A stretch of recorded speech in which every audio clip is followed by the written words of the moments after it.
Wanna load up? Bye.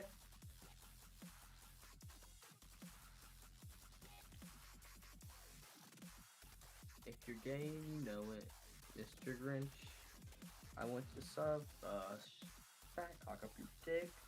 Shit, nothing that matters. That doesn't make sense. I'm gonna rape some kids and then fuck them, make them think that I'm their uncle, Mr. Grinch. I'm gonna touch kids with 100 You foot. filthy crocodile. On some bitches. Oh, you can finally change your skin in game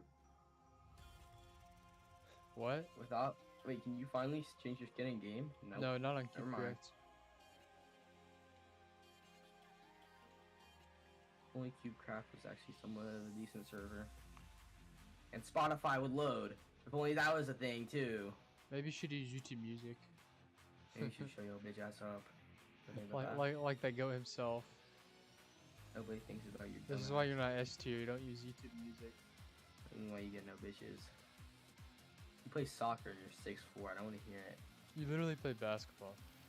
Yes, with good reason. And you're not tall. I am tall. Huh. Huh.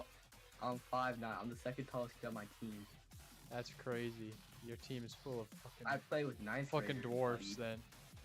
I play with ninth graders in basketball. I don't want to hear it. Wow, those guys are old, huh? I'm actually gonna. I play with the older ninth graders. I play with the older ninth graders because I'm just better. The oldies. It's a rec league, but Oh, you don't even play They're for the- the school? Okay, that explains it all. no, because I don't feel like getting blocked by the 6'17" black kid, bro. Sorry, not on my list of things to do today. Skill issue. Skill issue. Yeah, you are the 6'4" black kid. I don't want to hear it. No, I'm not good at. Except you're Well, white. I'm not Except black. For you're white. I'm not good at basketball. I'm black, bro. I'm not good at football. It's crazy. I wish my music would play. I wish it would. I wish my internet would stop being equivalent to a 2018 Nokia phone. Swear to God, if you hit me here, and I'm gonna rape you.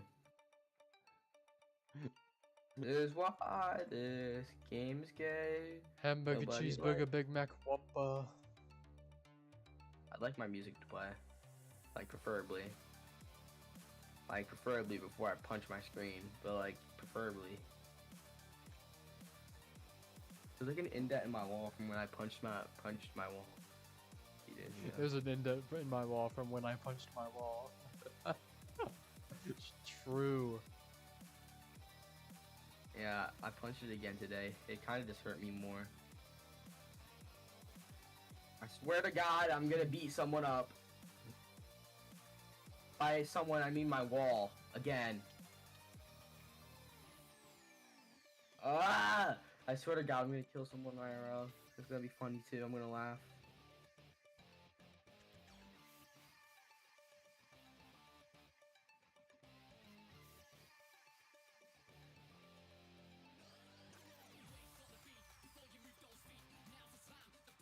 Why is it when you joined the party, the music immediately went to shit?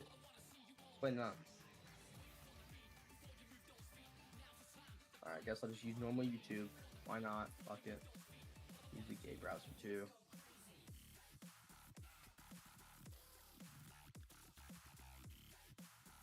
Let's go. Your ass. The game ran out of time. Kidding. Imagine drawing in a duel. You know how tilted I would be if I draw it in a duel? I'd like my game to load, please. Like, it's just a preferred thing. Just so you know, it's just a preferred thing. That I'd like my game to load. I don't care about my settings. I don't care about Chrome. At this point, I'm gonna use Minecraft Edge to edge. That's why it's called Minecraft. Microsoft Edge. Microsoft Edge. No wonder, bruh. If it doesn't work, I'm gonna rape someone with the name Jamal. Actually, that's a lie. They're probably You're gonna black, rape like- someone with the name Jamal. You just have a big pole named Jamal. Yes. Exactly. You just have a Some big guy hole that says I is can't watch it. I'm gonna kill someone. I have something against Jamal, so they're next. I'm not here, by the way.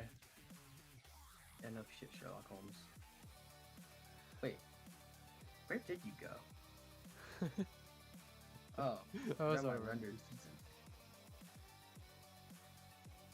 Game, if you load Minecraft, if you load YouTube without having a stroke with the seizure on the side, then Do you I see me will right now? consider not punching my monitor. Do you see me right Yeah, now? I can see you, kinda. Wait. Okay, I'm gonna punch my monitor in 5, 4, 3, 2, 1. I can't play Minecraft. Ah! I'm gonna edge. Ah! Edge. Why is our internet slower than Connor in the Get race? Why are good you hitting? in, sir. Net. Yo, bitch ass up. No, nobody want to talk to your dirty ass. Oh my god, I'm listening to some banger dubstep right now. Yeah, you can suck it, you dumb hoe. Internet, I want you to load. I know it's a hard concept for you, but like, please. Have you ever heard of the concept of don't be being stupid? I have. No. What's that? It's called being gay. Oh. My internet's gay right now. Internet, if you do not load the next time I click YouTube. Hey Zach, you know what's funny? I actually picked this kit. You know what's funny? I don't remember asking. Anyway, if this does not load this time, I'm gonna have to switch to Opera GX.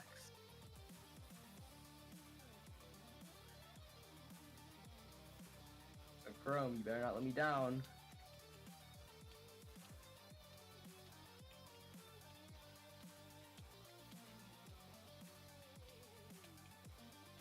Five.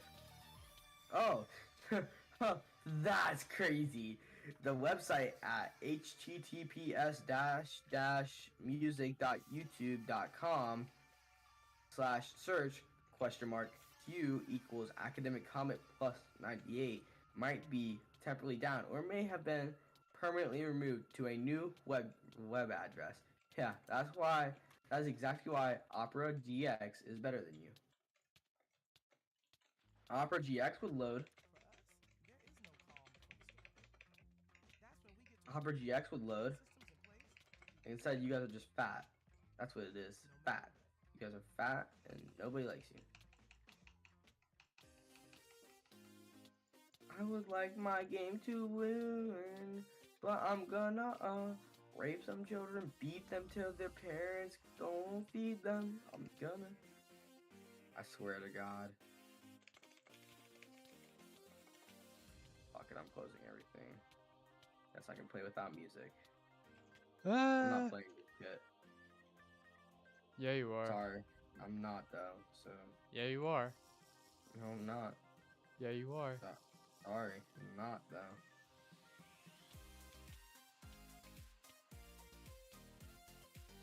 Oh my god, the punch did that much damage. That's crazy. Like, I did too hard for. Oh, just get good Wi-Fi already. How do you get better bitches? You ever think about that? You ever think about getting bitches? You ever think about playing basketball instead of playing soccer? No, why the fuck would I play a shitty ass sport when I could play a good one? How are you 6'4" and you're playing for the JV team as a junior? Why are you even playing basketball? Why am What's I the playing point? basketball? So I can try for the high school team. And then I can get to What are you gonna do after you try for the high school team? I'm gonna go into the NBA. Oh, I hate to say this, Zach, but you're not black. Steph Curry got it. He's almost black. What about Josh Giddey? Don't even know who that is. See? I don't know who that is. See? Is it a good idea? Okay. Is it? Trey Young. Who's Trey Young? He's the starting point guard for some random ass team. LaMelo. Yeah, see my point exactly. Someone with the name Yamelo. Like, Like Zach. Like Zach. You ain't making the NBA. I'm making If the you're black, you NBA. have like a 25% chance, maybe, Oh, so you're saying if you're white, you have a 75% chance? of getting injured before you can try out. Uh-uh. Larry Bird was in the NBA. Who? Larry Bird. No, I'm kidding. I know who Larry Bird is actually, but still. Nothing good has come out of a white kid playing basketball. Yeah, huh? Besides Larry Bird.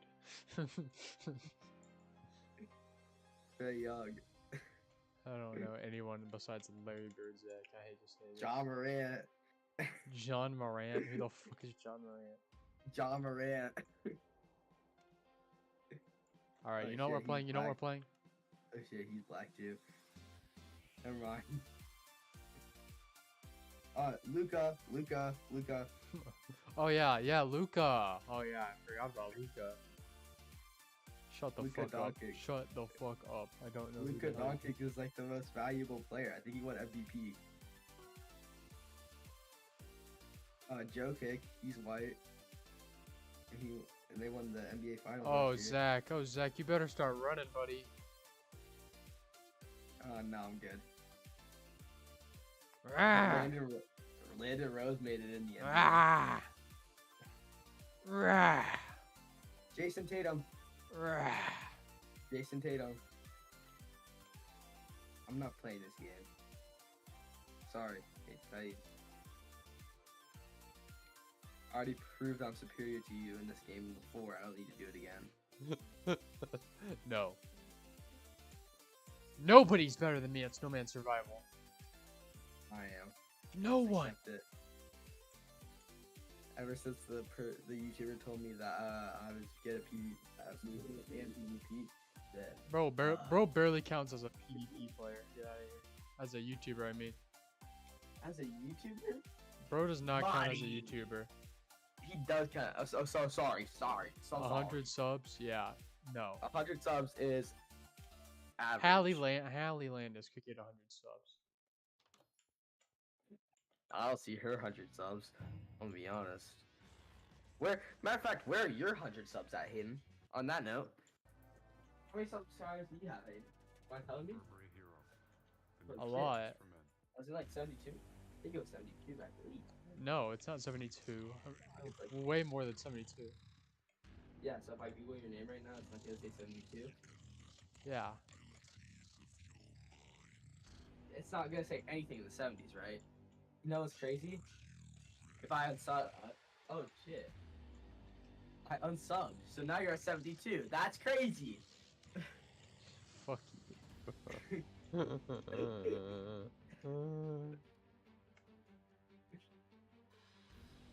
Everybody unsub from Academic Comment 98's YouTube channel, because I know you're locked right now. No, I'm not. Oh, really? Yeah.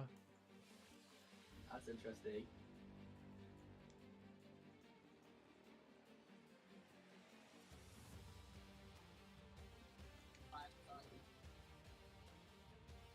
I unsubbed, so now you're at 7.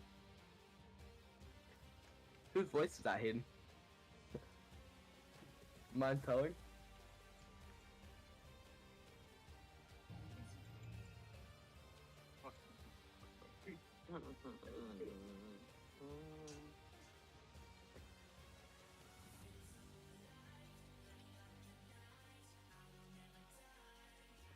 Hayden, who is that? Do you know? I think I did.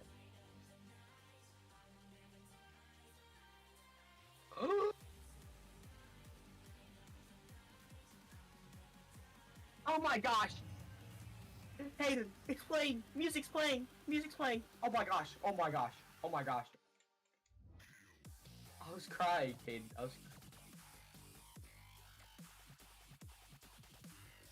Sorry. Oh, what? Sorry. Buddy! You're joking. Pushing on. I know my...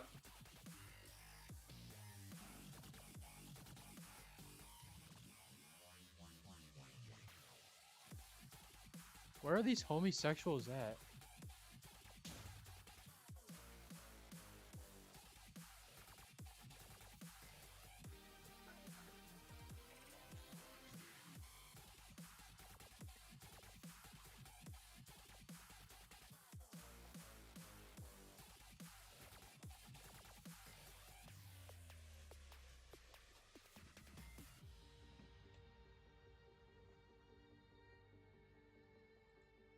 Only level 12. What a loser.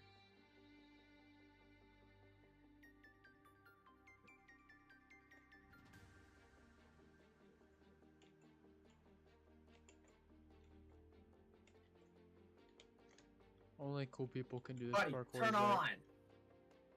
Turn on. You want me to turn on? Start your bitch ass up. That's weird.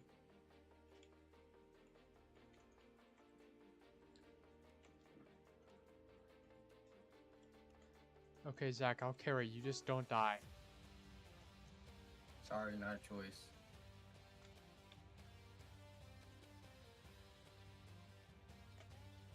I have 2 melons.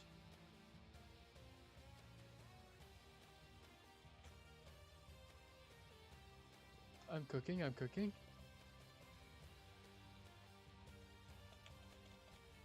I have half iron already. Music is indeed not playing. Zach, just get good internet. I don't know what the issue is. You're the issue. Fuck me. Mommy? Oh, now it's playing. That's crazy.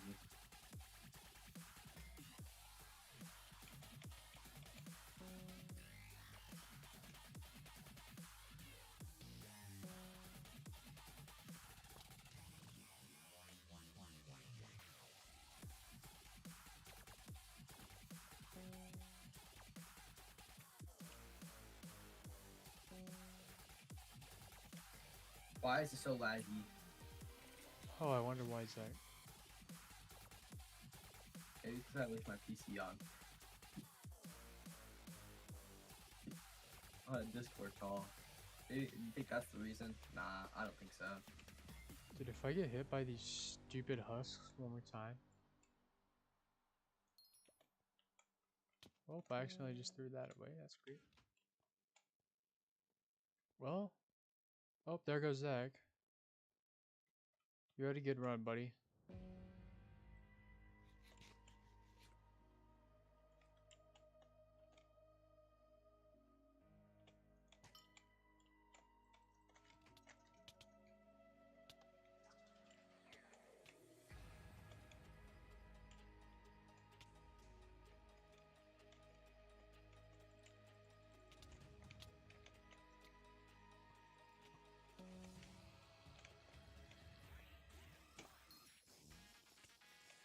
Bro, what the heck? Queers. Can't 1v1 me. Is Zach even in Discord? Oh yeah, he is.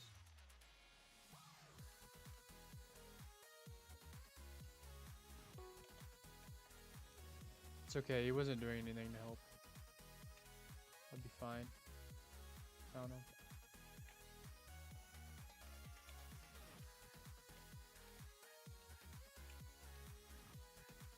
That's the most useless fucking house ever. My god.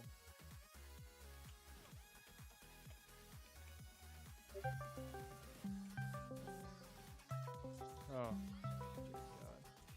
God. Hello? What's up? Where's Zach? He's literally online.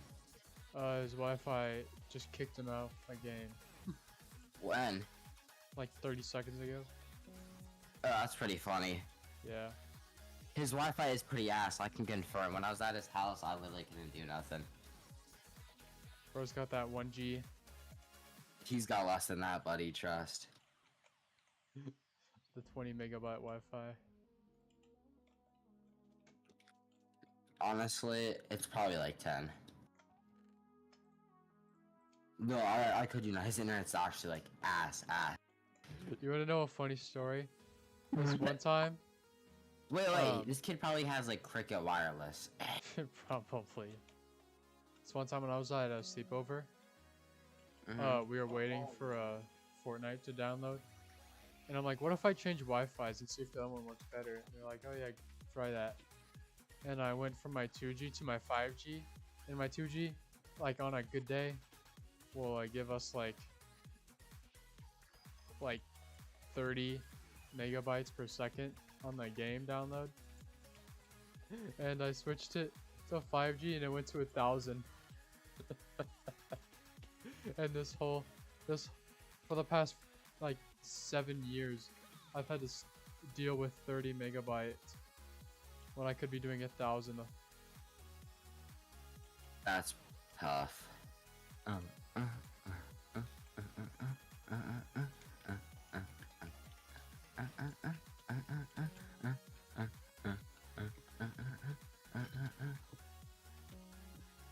That was the easiest game ever. You're the easiest game ever, kid your ass. Obviously Don't mind not me, if kid, it I was dropped easy. my...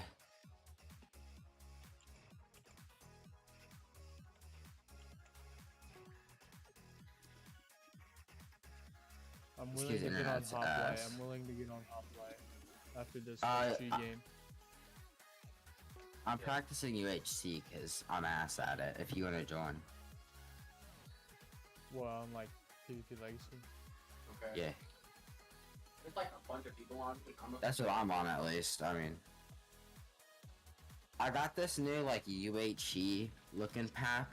It's not bad. It makes everything dark. Like my armor bars are netherite, and all my stuff is like my bow and stuff is like darkened. Wow, that's a lot of rabbit. I killed a dude. Oh, this makes my head kind of hurt.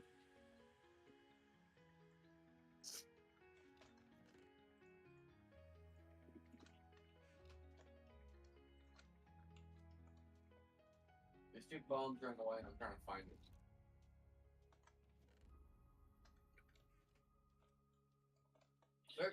it. What? This kid's hacking. They're gone.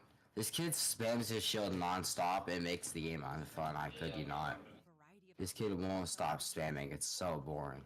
Whether you're making a traditional roasted turkey or spicy turkey taco, Oh. your go-to shrimp cocktail, or your first Cajun risotto, Kroger has all the freshest Fuck. ingredients to embrace your tradition. How in the hell does... Fresh for everyone. Save big on your favorites with the buy 5 or more, save $1 each sale. Simply buy 5 or more participating items and save. How in the frick? Kroger, Kroger. for everyone.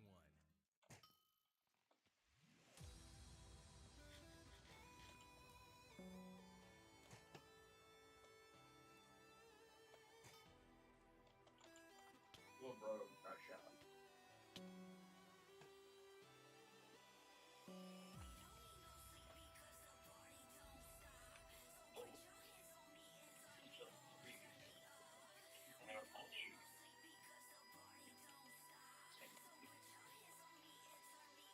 Oh my god, those get on me, lyrics get on go me. so hard.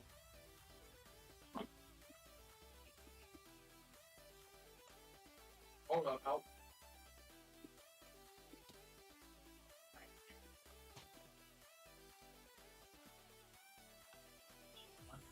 I knocked myself. They are bots. I don't know what they are. They're not like real players, they're like bots. Other bots. What you kind of bots? When I do a stick grenade and I blow up on it.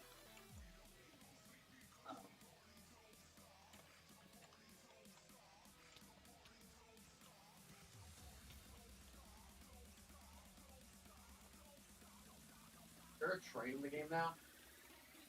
Yeah. Yeah, those are bots that do that. Here, come over here. I can't get over the bar. That's why I was hiding in the corner away from them. I'm right back. Just killed a half netherite guy with full iron.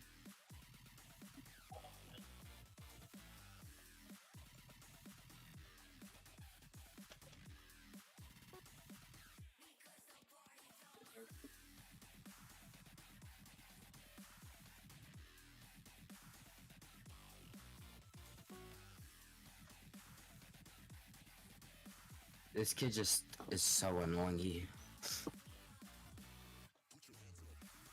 There's the song I'm listening to. Yeah, I might lose. One of the lines is something like the party won't stop, so turn me on, turn me off. Okay, so kill people. I'm gonna look for kills and stuff. Oh, that's another box. Okay. I'll go if I'm at like 30 HP.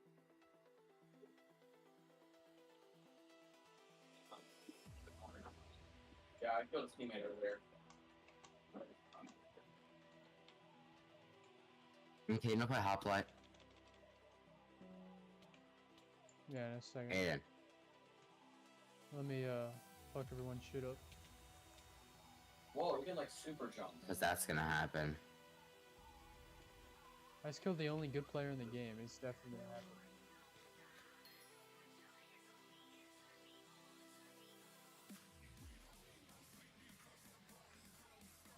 Sharp 3 iron. I just came. What are you playing? I just came. SG. What are you playing? SG. On Bedrock. I'm gonna head to the train. Buddy, get on. 1 second. Let me drop a 9-kill game. There are people on it. Click it on it. You can't catch you. Oof. That aim is not it.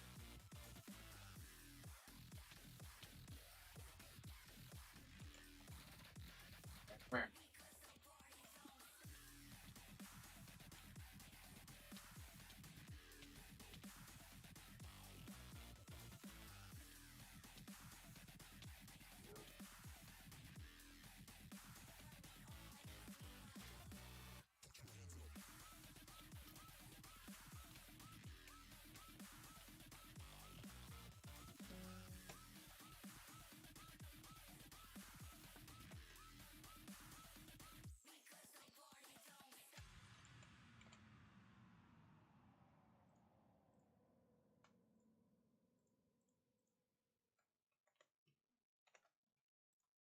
Basically, a circle. The storm kills you really fast.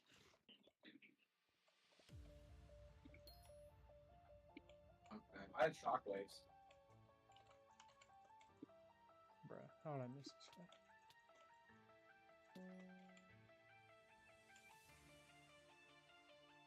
You see those people over there? Where? I hear they're shooting over there.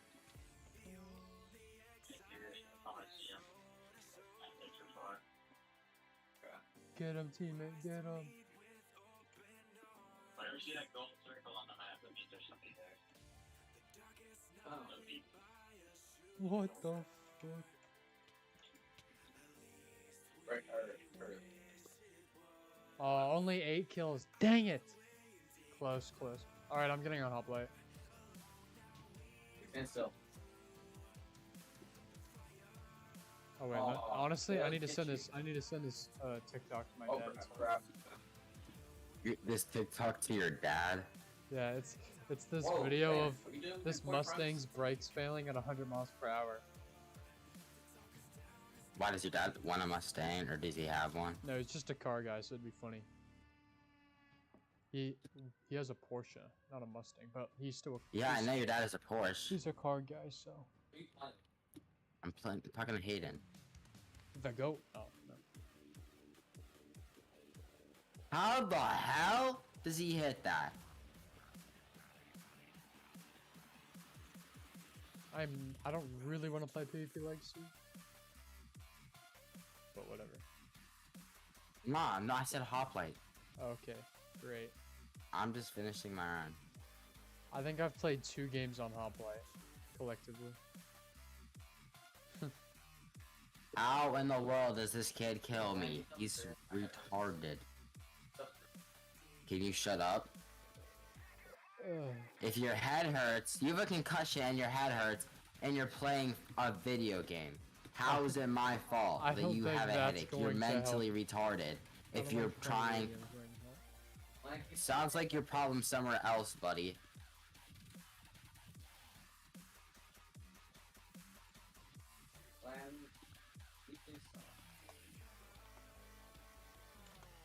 Oh, you're being annoying.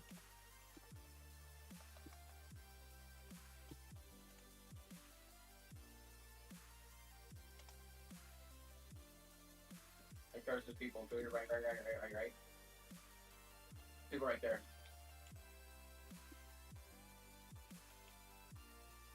Do you have Lunar Client, Hayden? No. If you did,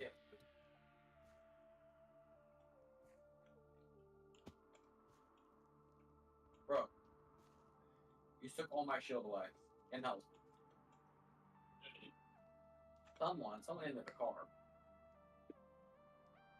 Dang, Greninja's number 7 on the levels. That's crazy. Greninja and They're right there. Shatter. I'm done.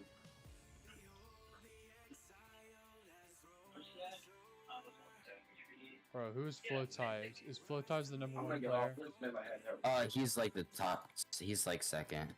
Wait, who's number 1? He wasn't yesterday. Wait, who's the number 1 player then? I think it's Death Streaks. Death Streaks?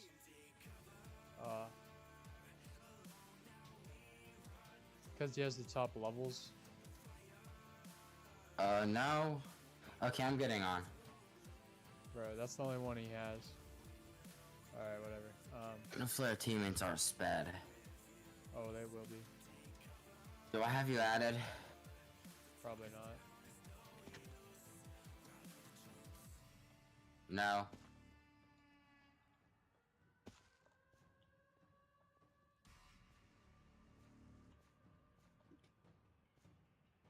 How do I add people? Slash friend, maybe?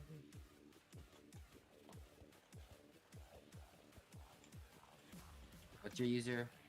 Dr. Comet 98.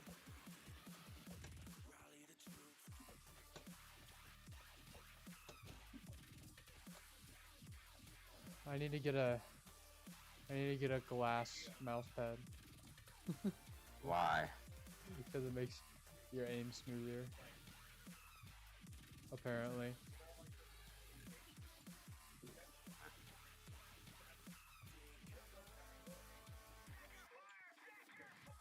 Why won't it let me in the...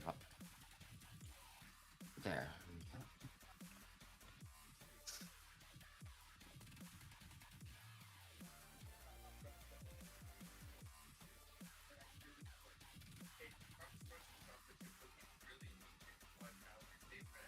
You wanna rush? What class do you usually do? I do minor, but if I'm doing minor, you probably shouldn't. If I were you, I'd do looter. What does it even give you? It gives you a gunpowder, 2 slime ball, and 1 ink sac, and you can also get stuff by killing mobs. I'm disgusted that when you go into the thing, they have your crossbow in the 3rd slot. They have your what? Crossbow in the 3rd slot instead of the 2nd one. In what? Bow definitely goes in the 3rd slot. Yeah, crossbow. In like the PvP before you play. Oh yeah, all the... They should make it so you can customize what it automatically goes into. Go to shrimp cocktail or your first Cajun risotto. Kroger has all the freshest ingredients to embrace your tradition. How do you get different helmets? Do you know? Hayden. Nope. It's probably a cosmetic thing.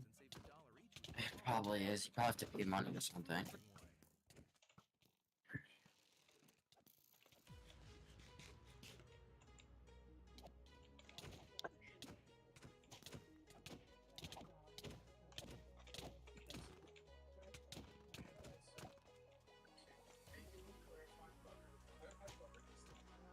Hi.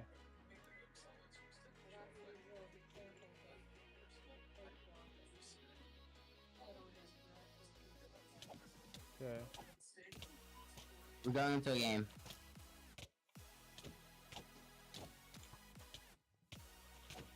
Game of autism. Why are they running this? What? Everyone that plays this is gonna be like super sweaty. I already know. 100%. Well, it depends. You can get bad lobbies. But if you have bad lobbies, normally you just get 1v3'd.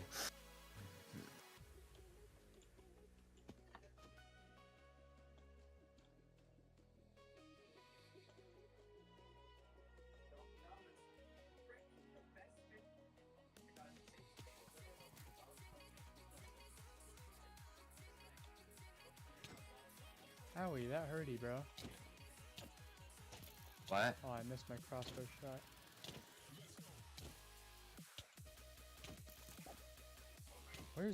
Where's bro going? He's going on a vacation.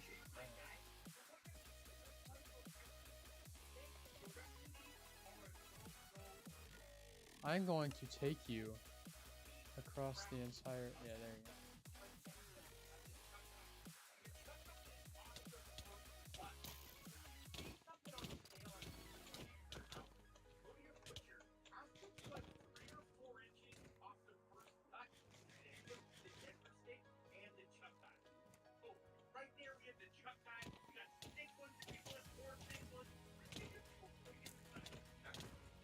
I'm getting raped relentlessly.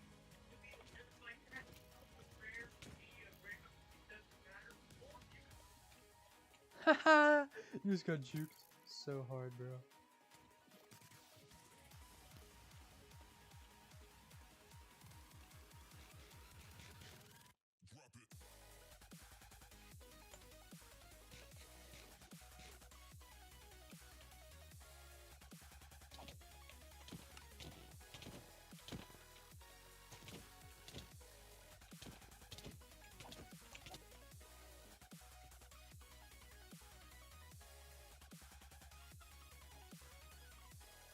Bro, FFA is such a weird ass thing. Like, why would anybody think that's a good idea? Sorry, man.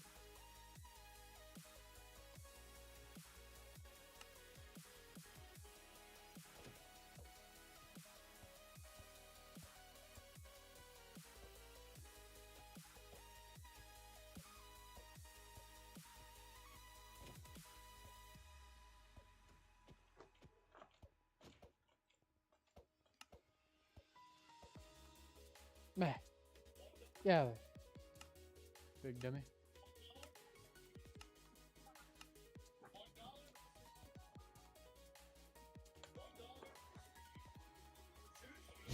Landon. I'm back. You just drop. Is this you? Follow? No. Oh. No, I didn't drop. Where's the... I don't see any... I found a village outpost. Oh, for fuck's sakes. This game makes me want to kill myself sometimes.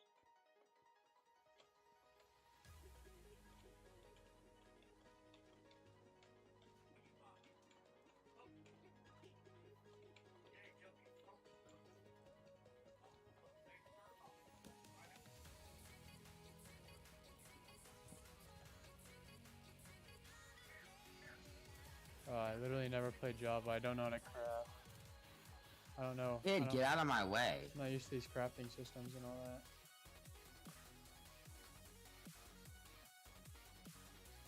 Wait. Oh my god. Oh my god, I'm really dumb. I never play vanilla Java, so I'm so not used to crafting and all of that. You're used to pressing the side thing, aren't you? Here, let me do that. There we go. Okay. You wanna go get me a diamond? I guess if I see one, I'll get one.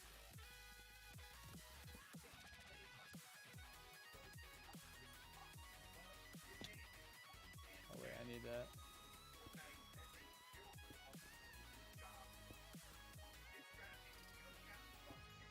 My dumbass. Oh my god.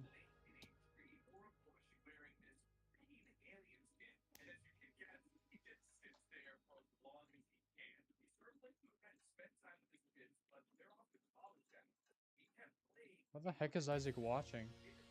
Is that even Isaac? It is. What is he watching, bruh? Take a priority, bitch. uh-uh.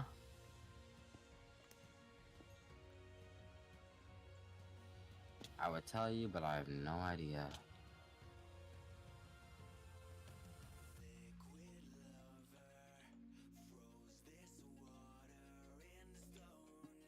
Are crossbows You in know, you this? could. Yeah, but you shouldn't get one Why? because they're not that good. They're just like kind of mid compared to other things you could have. What the heck? What the fuck?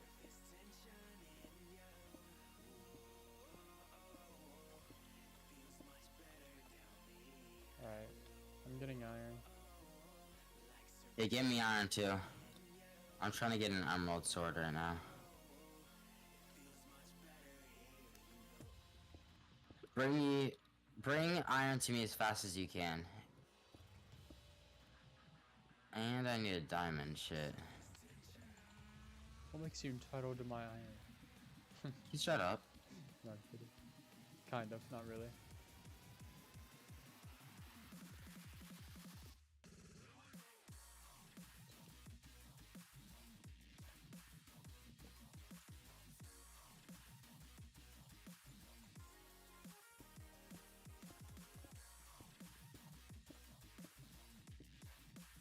Really? One piece of iron from that? That's crazy.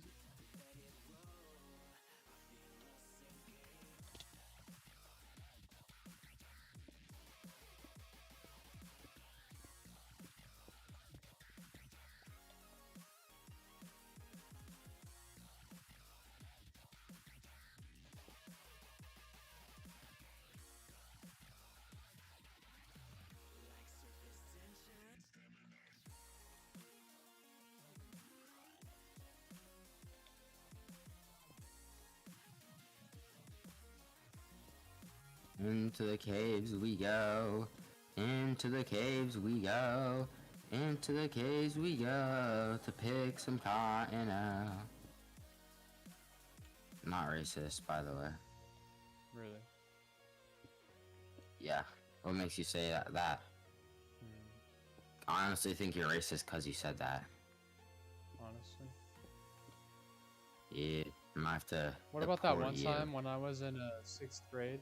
Or no, 7th grade? And I was at lunch with my friend.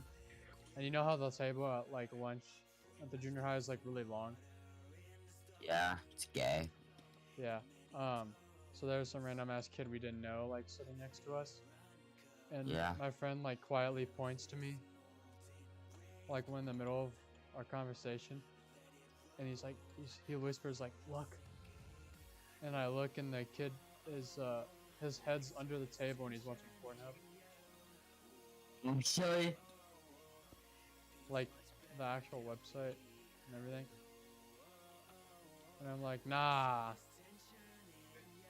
are you joking? There's no way. Nah, Bro's you're down full of bad it, at kid. lunch. There's no way. It's true. That story How is are you 100% that true. down bad? I don't know. He managed it. Was he good at it? I should have like watched the video with him. You shut up, you're tripping, dog.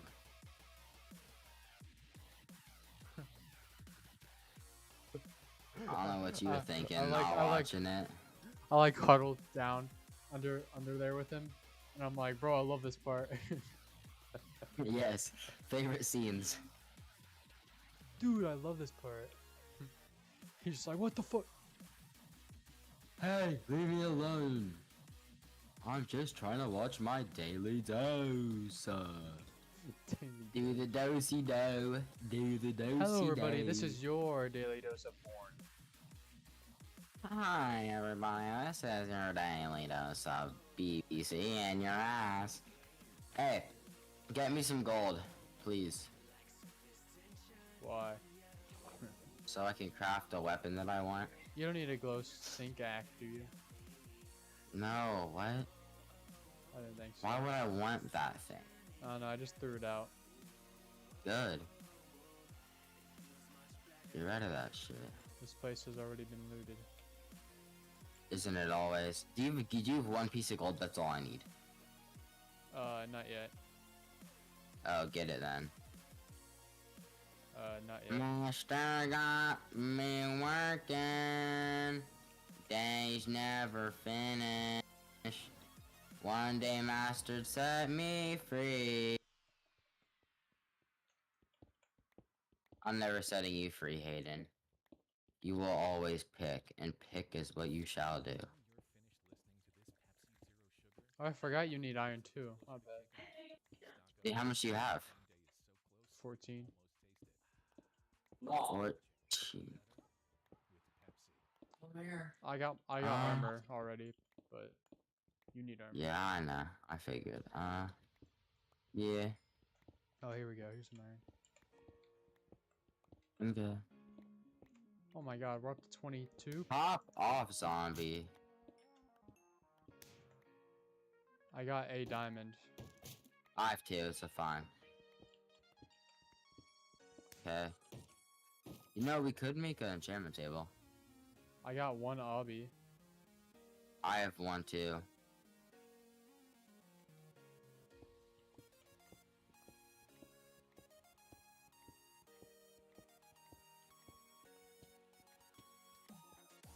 Trying to find a cave. It's not working out.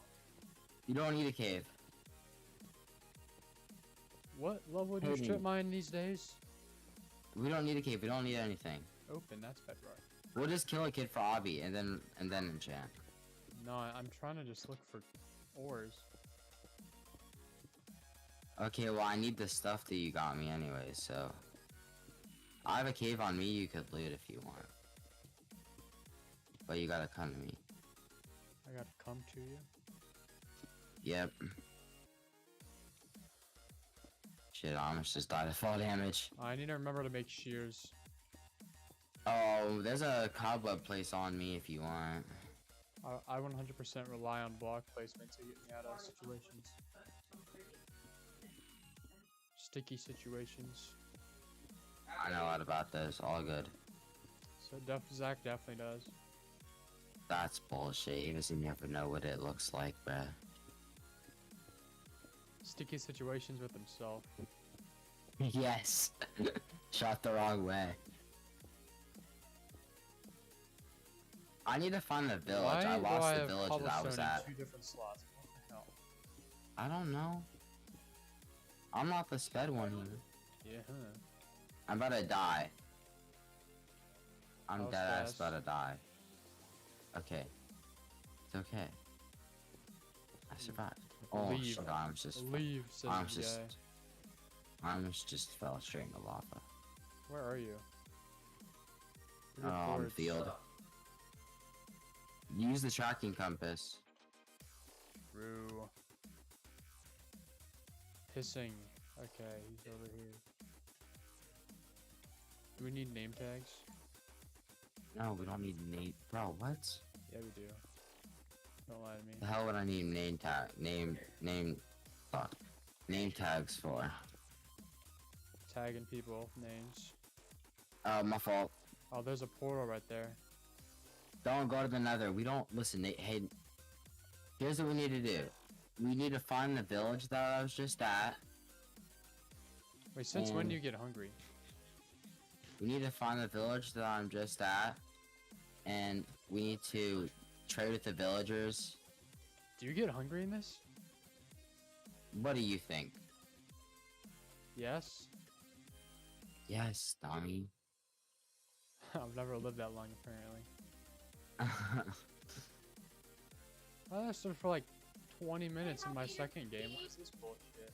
I don't think I ever had to eat. Unless I'm tripping. Okay, we have 3 minutes to get the sword. I thought hunger was off because health regeneration is off, but I guess I'm wrong. Okay, you're at the surface. Yeah. Okay, do you know where the village is? What village? Okay, take your compass, and click it until it says my name. It says your name. Okay, now come to me. I'm behind you. I'm probably middle map. Yeah, I'm at the middle of the map. That means there's gonna be kids here. Okay, that's fine. That's fine. That's fine. Holidays start here at Kroger Gotta with a hurry. variety of options to celebrate traditions old and new. Whether you're making Just a turn around. traditional roasted turkey or spicy Oh, turkey I'm busy right now. Here's the go-to village. shrimp cocktail, or your first Cajun risotto, Kroger has all the freshest ingredients Turn and closest to around. traditions. Every Kroger. night Everything you see, you gonna jump off a bridge. You don't deserve to live. Kroger, fresh for everyone. You want iron or what? Sure. How much do you need? All of it. As I'll much as give you can half give of me. it. Oof. That took me 3 tries to make shears, my god.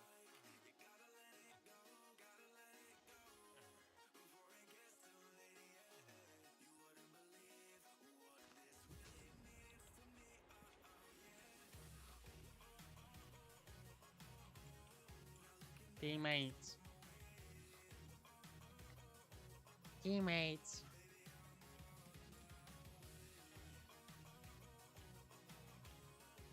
Shut up, you're the edge. Not yet. My fault. Yo, free wood. Hey, can you pick up the wood and give it to me? Yep. Like, fast, because I gotta go craft this weapon. There you go. There's 20. Can I have all of it? Yeah, that's all of it.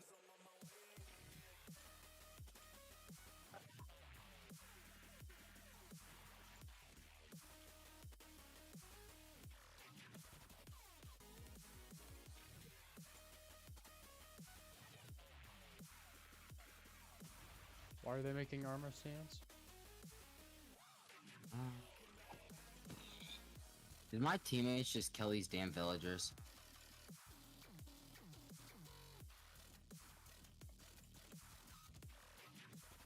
I Say it's a swear to pretty God, high I'm chance. actually.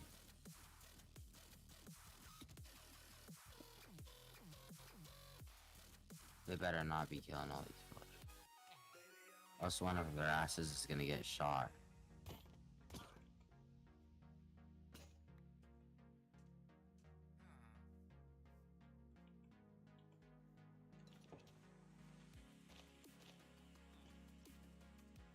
Hey, vote me. What do you want me to do? Defense? Do such vote, do farming, and then click my name. Okay? Click my name.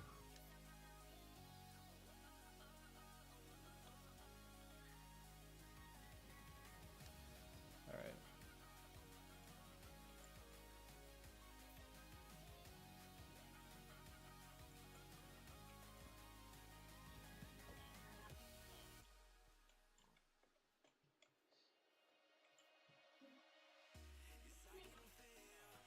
Let me make a crossbow. There's Why an not? enemy kid right over here. Yeah, I know. You wanna go kill him? Cause I'm about to die. How do you make tripwire hooks? Just like that, right? No? Am I dumb? How do you make a tripwire hook? It's got Pro 2. Okay.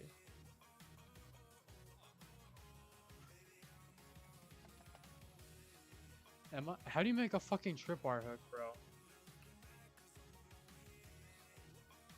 I have This no kid on me, clue. help, help, help.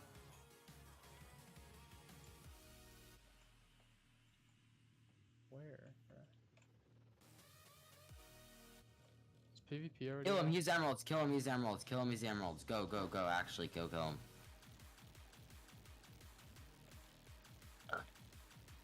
Chase the kid, he has emeralds, we actually have to kill him. He's ass too, chase him.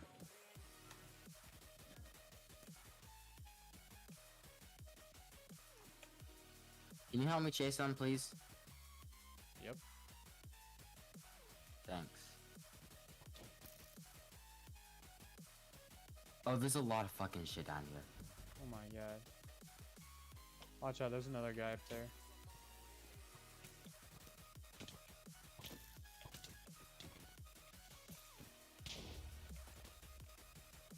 Teammate.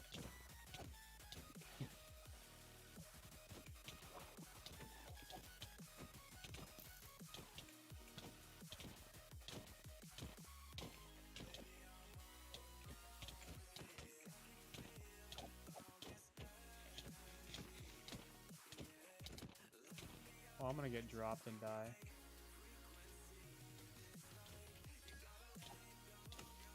I'm dead, bro. What are you two doing? I am on 1 heart, Okay, can we re-queue? Because, yeah. bruh. Bro, you literally aren't helping at all, so I die. I can't I help was that. on 1. My teammates asked and won't do anything. I Not don't know you, the what our other fucking one. teammate was doing. That's what I'm I saying. crit him He's like 20 dead. times. I had 0 heals. And that kid just comes and steals the kill. I'm actually mad about it. It's annoying. Like, no one likes that kid. I know for a fact he's no friends. Dude, everyone that plays this game has no friends. You have to realize. By the time you're finished Exactly, bro.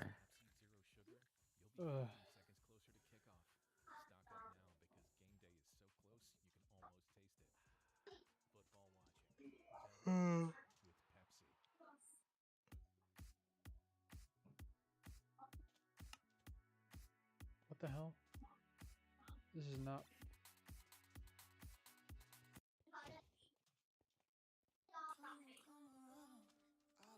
Alright, hopefully I don't get sued for copyright.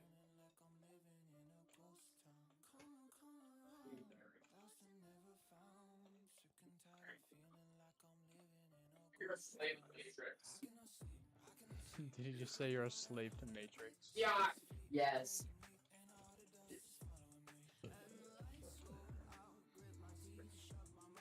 Who's this E-Bag Man guy?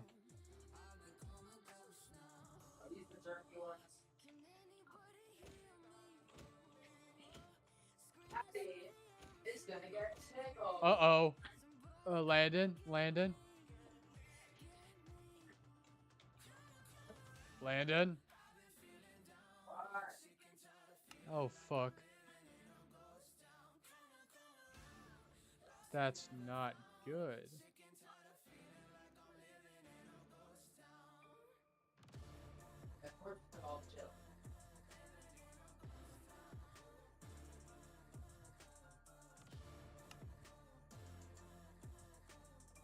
What happened? What happened? What happened? Q Andres and Ant Frost joined the game. Oh, they're ass. Yeah, Q Andres isn't good at all. So we should be fine.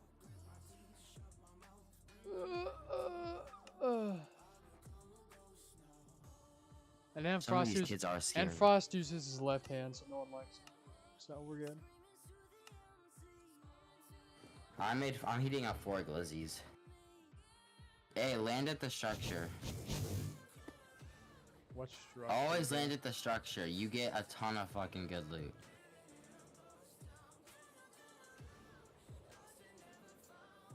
I ain't see no structures.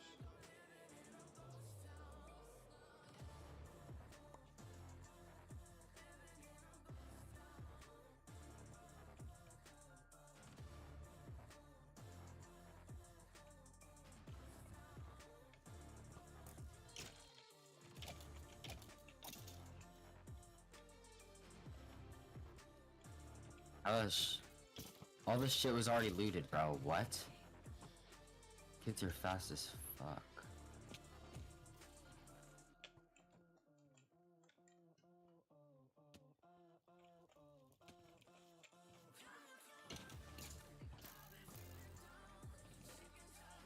Oh, there's literally nothing in here. I forgot to get wood, bro. Oh my god. This game's actually pissing me off so much right now. It's just being annoying. I could be in the nether about now.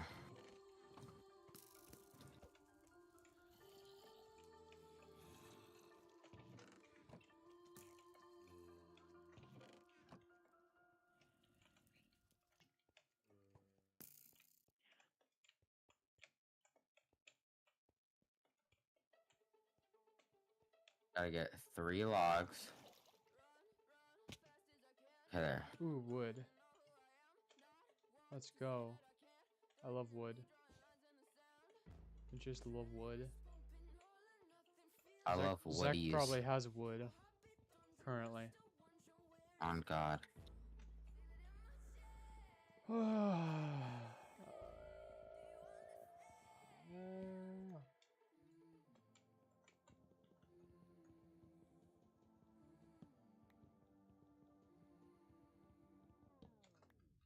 Might be in the nether.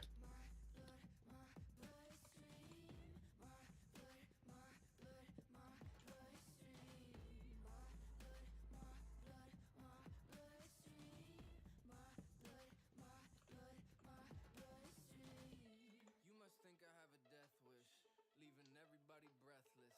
It's always my time, the city is mine. You should learn to just accept it.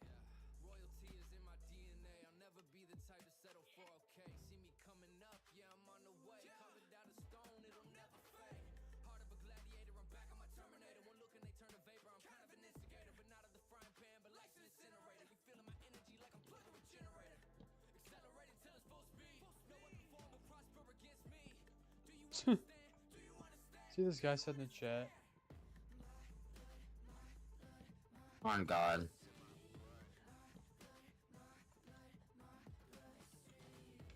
I smash, man. Oh, that's crazy on Ant Frost's part. Ant Frost literally does to Red Velvet.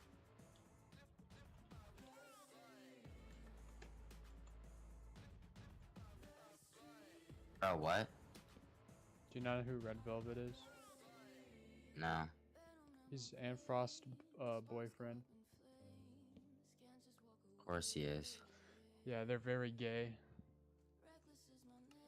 This one time, what the? This one time in this MCC, Ant Frost was doing good, so Red Velvet came in his room and gave him a kiss. Fucking homo. Was You know, like, fuck this. I'm not even going to the nether. I'm done with I this was like, game. who are these queers? No, I'm going to absolutely murk kids' families instead. Just gonna cop me a short sword, start going ham on some children. No homo, just death. no homo, just death. You never know these days, bro. Some people are fucking weird. Oh my god, wait, what? I got a block of raw iron. Let's go.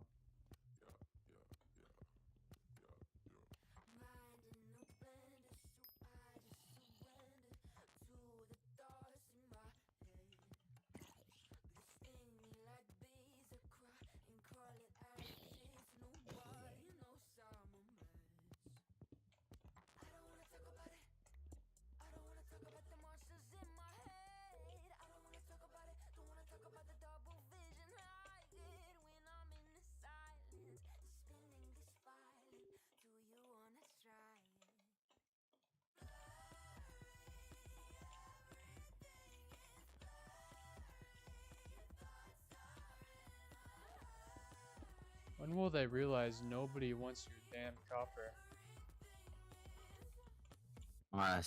Honestly, there's so much of it. I don't care. And now, with the new update, those structures probably Yeah. have like 10 stacks of copper that you don't have to mine. Honestly, they probably do. That. I hate that damn copper, bro. They should make copper armor. Honestly. Because it's so fucking god awfully useless without that. Like, no one cares, bro. Go home, copper. No one likes you.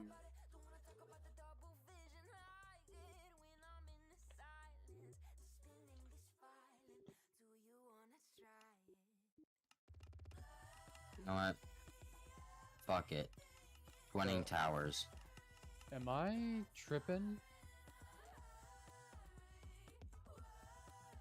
Why do I have to make stuff manually? Why? I don't know what I'm doing. Wait. Do you shift click it? What? What the hell? Won't let you use the quick crafting thing? That's so stupid. Maybe I'm just doing it wrong. I don't know.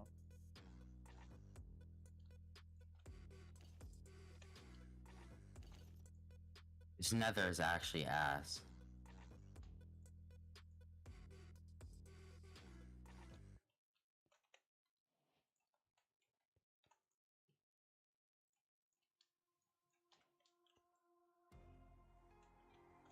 Alright, what else do I need?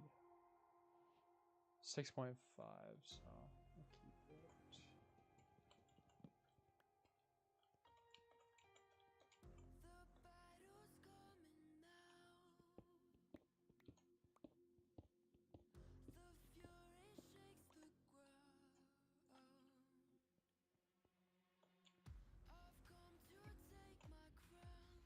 Damn, I had lighting mod off the whole time. That's why the game looked like shit.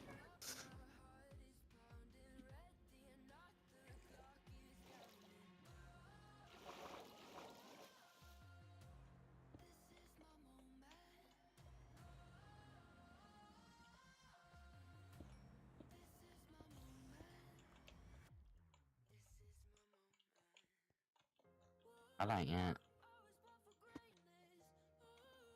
Who knows, bro? Think you can beat Oh. Frost in a 1v1? What? Think you can beat Frost in a 1v1? Maybe. I don't know. It depends how gay he is. I don't want to 1v1 if he's too gay. Oh, you're definitely losing. Why, is he good or something? He's good and he's gay. Oh. Yeah, he can just have the win. What? He got 18 kills in the live from Las Vegas MCC Sky Battle. 18. Nice, Addy. And I just got poisoned. By who? The fucking cave spider. I hate those damn things. The whore himself.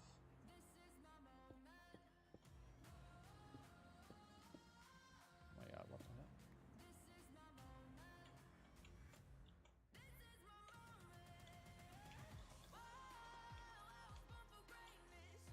This server is great. Alright, how do you make a tripwire hook? I don't know. Look it up. Why would... No, you look it up. I don't want to look it up.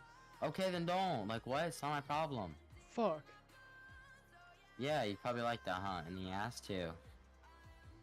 Bro, after this game, I'm going to play Minecraft, or Fortnite. I'm done with it. I'm going to play Minecraft. Shut the hell up. I'm using Google. I love how it doesn't show the crafting recipe in the image. What the heck? Oh, okay. Okay. Yeah. No Gotcha. eagles in my yard. Give them some pesos and they work so hard. You can craft totem of Undyings now. All you need is 4 gold ingots and a gas tier. Damn, it's kind of cheap.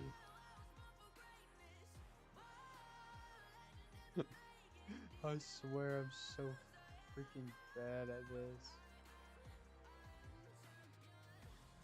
No! Hey, vote me for election.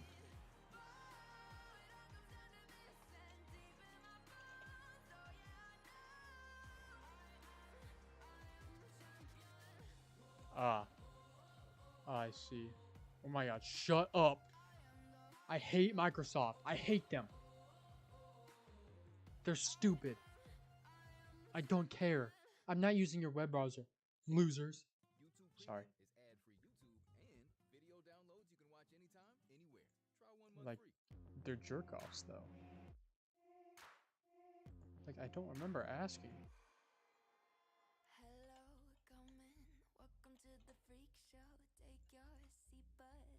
I'm gonna go get my food out of the oven.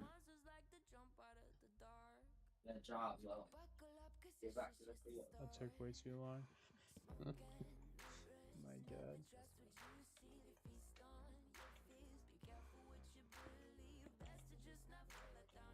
Okay, I need gold, but there's like none.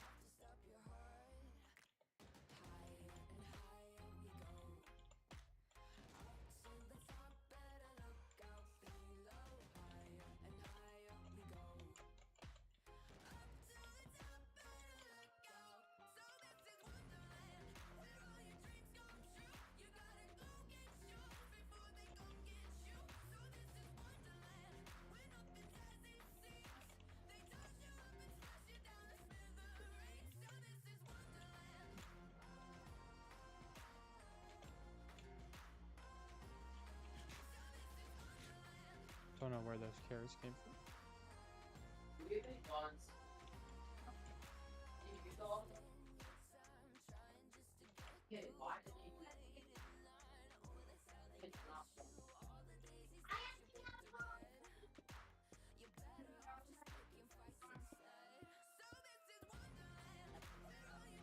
Give her a cookie. Give her a cookie. I don't care. Give her one. I saw it. Give her.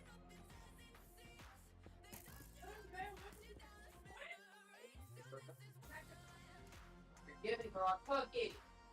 Oh, fine. Oh, fine. No, the other one. Give her it. Drop it.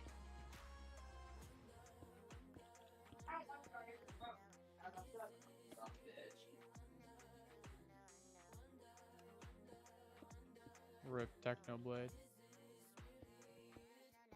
So this is Wonderland, where all your dreams come true. You gotta go get yours before they come get you. So this is Wonderland, where nothing's as it seems. They toss you up and smash it down the.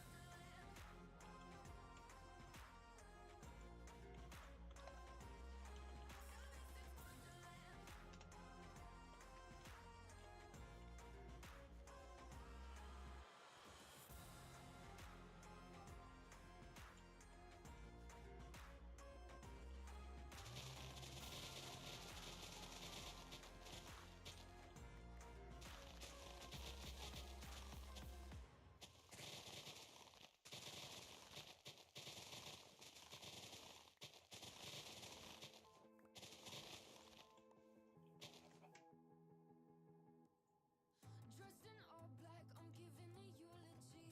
RP to the kid that I used to be. It's such a bummer she didn't recover. The world made the jaded turn her perfect summer. Stone cold like the rock that sits in my chest. Oh no, yeah, I swear I tried my best. Now I'm a cynic, I couldn't prevent it. This life isn't mine, but I'm still living in it. Green black roses keep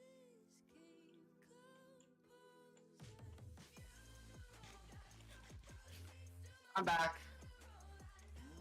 I got 4 glizzies. You made a vote for you or what? Vote farming and then vote me. Vote me. I did. Okay, we'll see who Can wins. you tame dogs in this? I guess not. You can get dogs. My bone didn't work, sadly.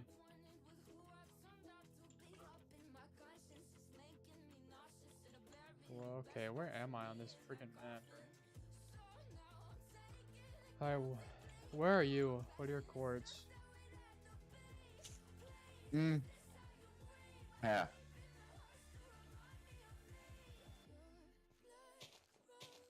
I'm running towards you.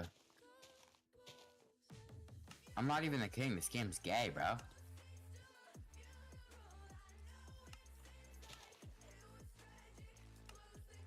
Oh, I'm tracking you now.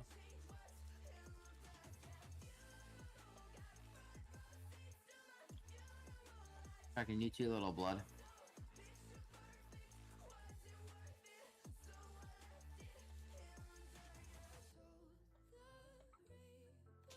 Hi, autism. Why is your head backwards? Oh. You're lagging or something. Let's go find people.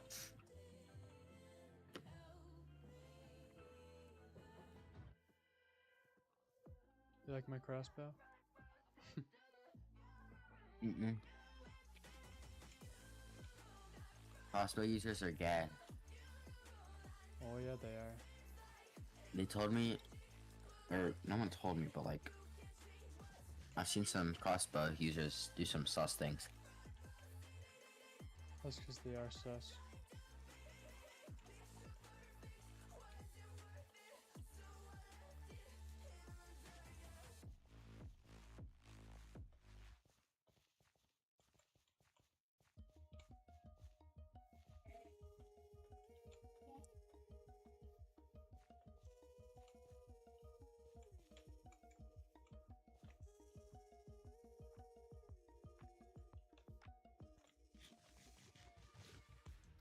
Where are these kids, bro? I have 2 gaps.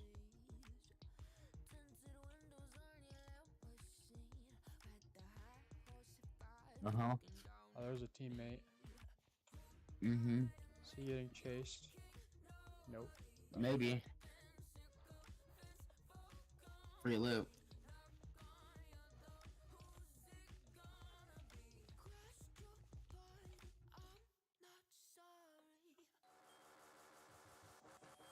We're missing one teammate.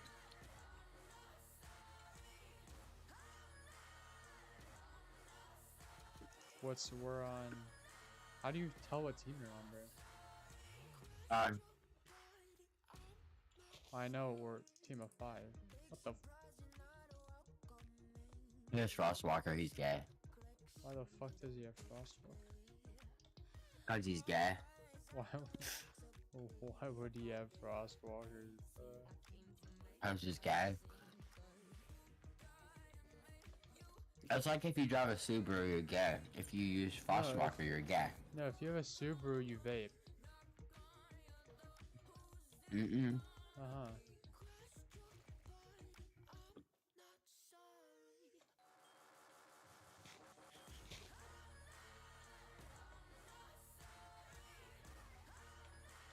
Oh, it's that team. I say we run. Don't know what tells me Oh, that. this kid won't hop off my meat. I'm missing every single jump there is to make. Leave a teammate behind. Fuck him. He can eat my sack. Uh-oh, Q Andres is killing. What is our teammate doing, bro?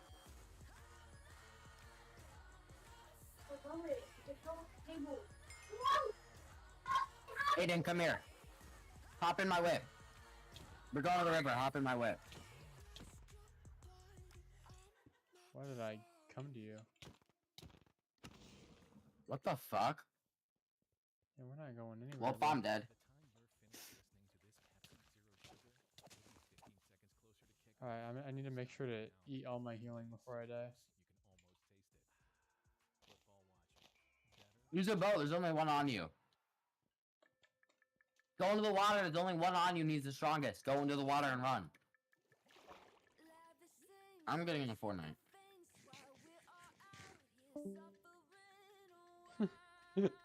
Leaves the call.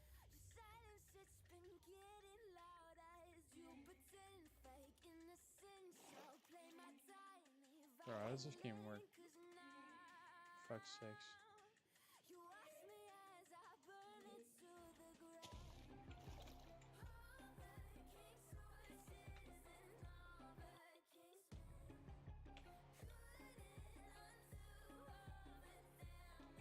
Deathmatch in 40 minutes? Does it take that long? Surely the time goes down when like teams start to get out, right? Surely. Let me kill these chickens. I need feathers. Oh, never mind. I don't need feathers. I need to fucking run.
Have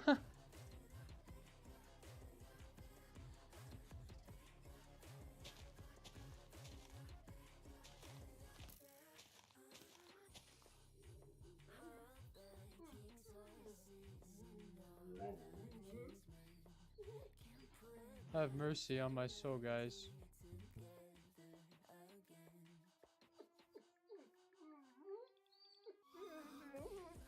What, dog?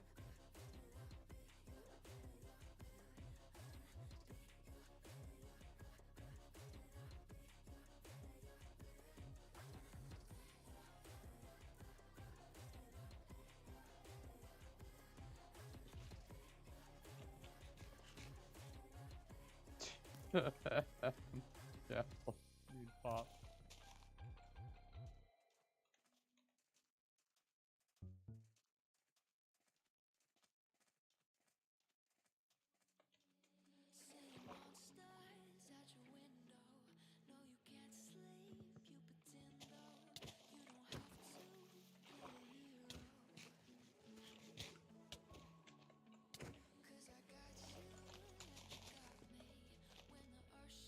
Ah!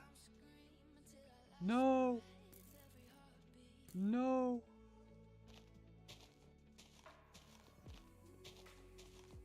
You guys can't hit shot to save your fucking life.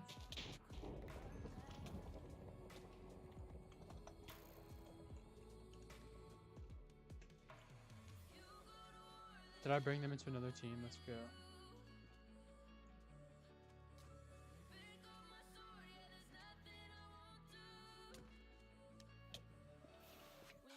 Oh no.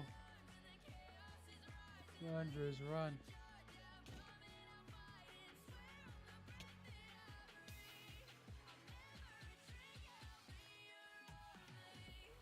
Oh, good job, Ant. Is he streaming right now?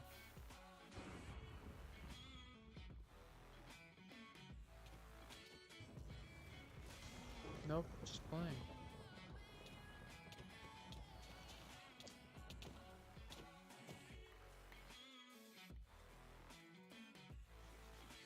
Where did this Ant Frost guy go?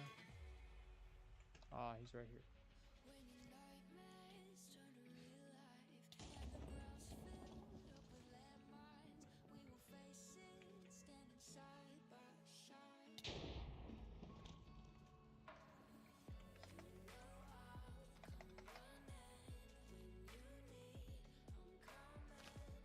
Run, Mr. Frost, run.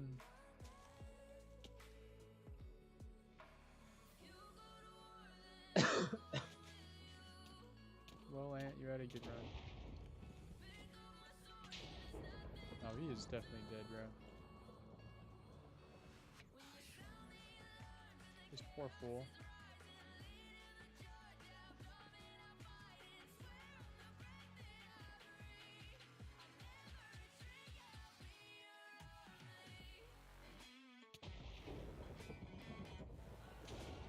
No.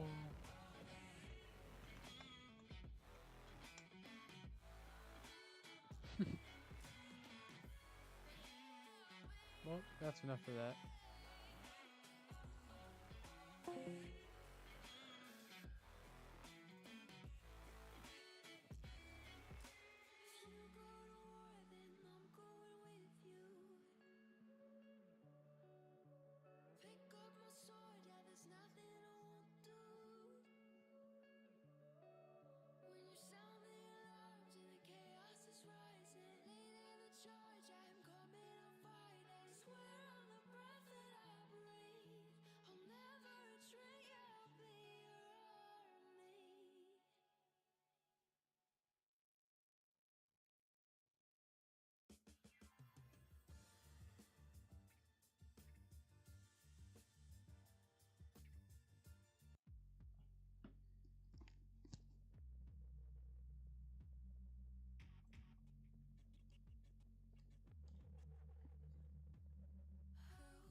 Oh, some Kronos.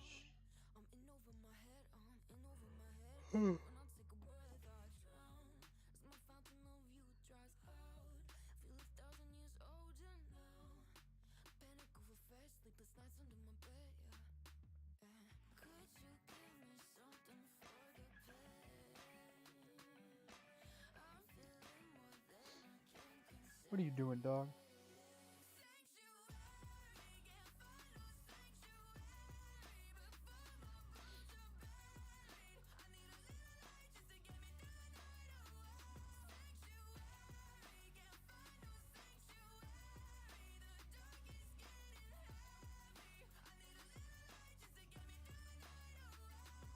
Where do I start? It's like I'm fighting sharks deep in the depths, under duress. I need a rest, or maybe just a second to catch my breath.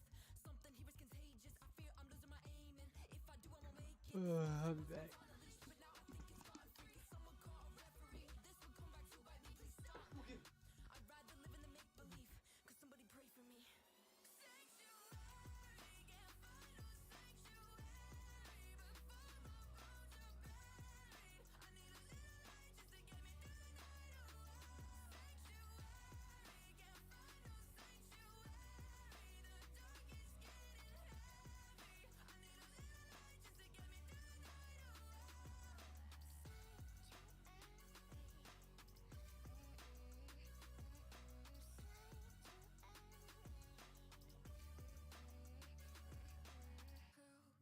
What if heaven can't help me now? Better run and find some hallowed ground. I'm in over my head, I'm in over my head, and when I take a breath, I drown. As my fountain of youth dries out, feel 1,000 years older now. Panic over fear, sleepless nights under my bed, yeah. Sanctuary, can't find no sanctuary before my bones are buried. I need a little light just to get me through the night. Oh, sanctuary, can't find no sanctuary. The dark is getting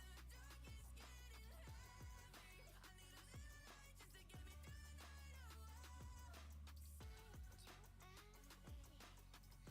I need a little light just to get me through the night.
It's like I'm a god, I can't be defeated.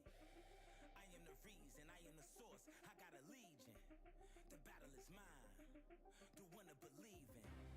Break down the walls, open the doors, it's hunting season. This is what I am, I'm causing mayhem. Heaven to hell, freedom or jail, I will prevail. Crush the head of a snake, I'm in the field, sharpen your steel.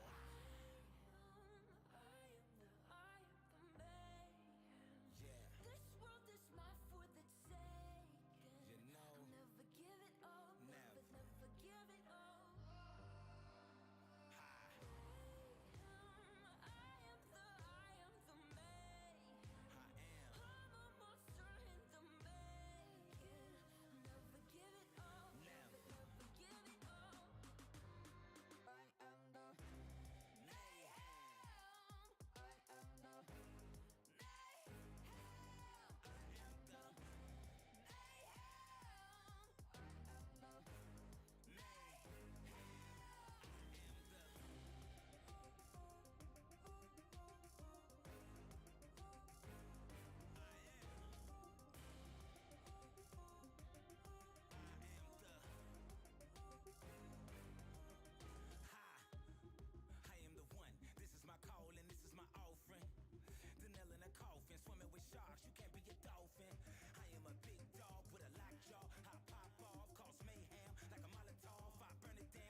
until our standards are delirious. We all complain that there's no one out there to address. When we look in the mirror, we date the person looking back.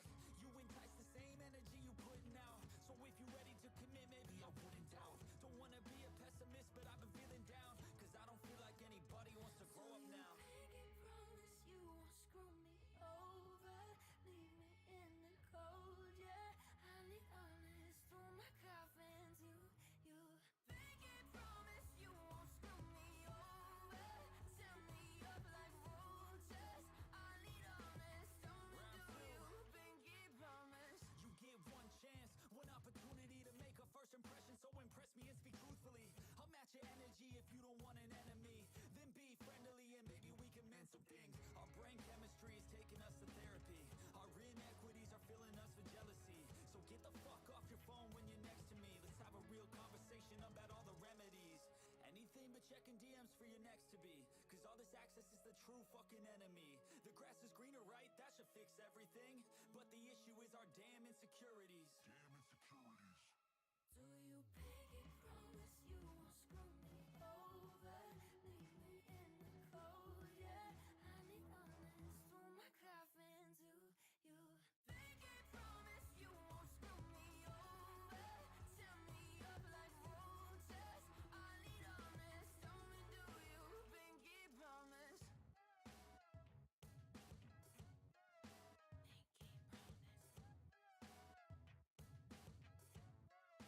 Pinky promise. The holidays start here at Kroger with a variety of options to celebrate traditions old and new. Whether you're making a traditional roasted turkey or spicy turkey tacos, your go-to shrimp cocktail, or your first Cajun risotto, Kroger has all the freshest ingredients to embrace your traditions. Kroger, fresh for everyone. And right now, you can save when you shop your faves. Just buy 6 or more participating sale items and save 50 cents each with your card. Kroger, fresh for everyone.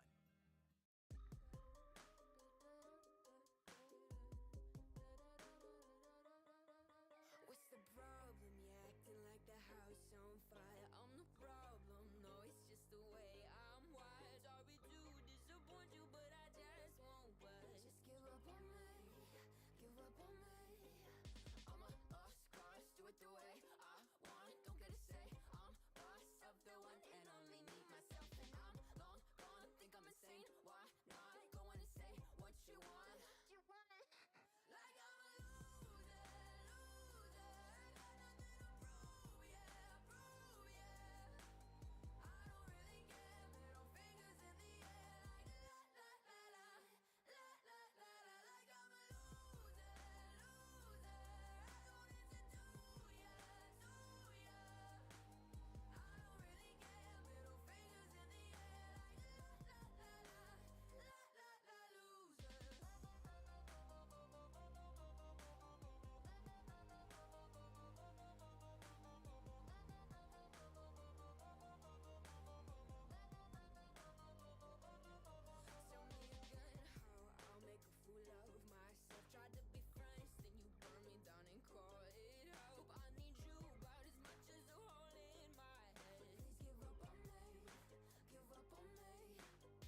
Shut up, Niani.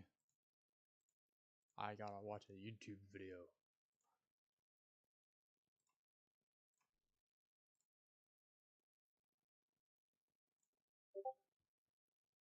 I chose Wix for my business because of its massive scope for Oh, I'm sure you did, Beth, functionality but and Funding Shut for up. Schaefer Ellis is provided by Surfshark VPN. Tune until the end to find out about their exclusive, incredible holiday season deal.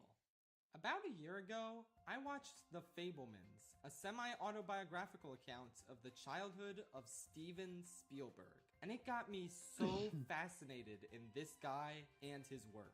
Like, don't get me wrong, I had seen and really enjoyed a ton of his films prior to watching this one. And I'm sure 95% of you have at least seen one of his movies. He's the highest grossing filmmaker in all of Hollywood, producing popular blockbuster after popular blockbuster, while also sprinkling in a ton of more mature, grounded, and adult movies into his filmography. I've always been rather amazed by his career, because while most famous directors tend to have a distinct style of filmmaking that they don't veer too far from, it kinda seems like Steven Spielberg can just do anything. He can tackle any genre of film he wants. And the main thing tying his filmography together is the fact that his movies are just really damn good. For the most part, he's made 34 feature films, and not all of them are winners. Mainly because he usually doesn't write the scripts for the movies he directs. So sometimes the quality of the film is at the mercy of the screenwriter. And a lot of scripts he tackles don't quite live up to his filmmaking pedigree. But for the most part, the movies this guy makes are magical and inspiring, leaving children and adults alike completely in awe. I've always admired Spielberg and adored so many of the movies I saw from him. But it wasn't until watching The Fablemans when I became so fixated on the idea that I had to see his entire filmography. I needed to witness the full picture of this legendary career that this movie served as a teaser for. So, when I talked about The Fablemans in my Best Movies of 2022 video, I brought up the idea of ranking Spielberg's entire filmography to see what kind of reaction I'd get. And the reaction ended up being overwhelmingly positive. You guys seem really excited for this one. And the further I got into watching Spielberg's filmography, the more excited I got myself. There are so many movies in this ranking that I've been dying to talk to you guys about. Either because I just discovered them, or because they've been inspirations for me since I was a child. This isn't the most consistent filmography I've ranked. Studio Ghibli and Wes Anderson both have a lot less stinkers. But man, is this perhaps the most thrilled I've ever been to make a ranking video. I can't wait to gush about the great pieces of art Steven Spielberg has given us, as well as bemoan some of the missteps he had every now and then throughout his long career. No more preamble, let's just dive right in. Disappointment in the game of life. So, what is the very worst Spielberg movie? Ready Player One? No. Jurassic Park: The Lost World? Try again. Oh, Indiana Jones and the Kingdom of the Crystal Skull? Worse than that! Allow me to introduce you guys to a Spielberg film no one talks about. His least viewed feature-length film on Letterboxd, in fact. One that was so bad and so much harder to get through than anything I've ever watched for one of these ranking videos, that I committed what some of you might consider to be a cardinal movie-watching sin. 1941 is an infamously bad Spielberg movie that is somehow better than this one I have ranked in the bottom slot on this list. Say hello to the BFG, since he's really friendly and he likes it when people say hello to him. Also, his movie is later in the list. Okay, I've stalled for long enough. Bro. It's time to tell you what the worst Spielberg movie is. But What first, the let me fuck set the is scene. it? Friday, August 25th. I wake up at 11 a.m., eat some delicious pancakes for breakfast, and tell myself, okay, before I put the finishing touches on my Puss in Boots The Last Wish there we go. analysis, why don't I watch another Spielberg movie for the ranking? I browse the list of movies I haven't yet watched, and I innocently decide to knock out a movie I don't know anything about. But it's only 2 hours apparently, so I figure, why not? This should be fine. I go to YouTube, and I rent a digital copy of Always. And that's how it ruins my entire day. I cannot stress enough how horrible the experience of watching this movie is. See, there's movies I hate more. At least 5 of the Sony ranking movies are worse. At However, least those 5. movies weren't 2 hours with the most banal characters acting out the most insane premise with the most baffling execution imaginable. Wow, you might be thinking, the way you describe this, it sounds like a hilariously bad movie for the ages. No, it's not. Don't be fooled into watching this fucking monstrosity. It somehow manages to take a premise that sounds insane and makes it incredibly dull and lifeless. Uh-oh. Somehow, the movie becomes more boring after its ridiculous twist. God. Which, hey, why don't we talk about it? So Richard Dreyfuss plays a pilot and puts out fires. He's in love with Holly Hunter and they have no chemistry. His friend is John Goodman, who tries his best to make this character memorable and likable. He doesn't really succeed. Anyway, Elastigirl is like, come on, Richard Dreyfuss, you gotta retire and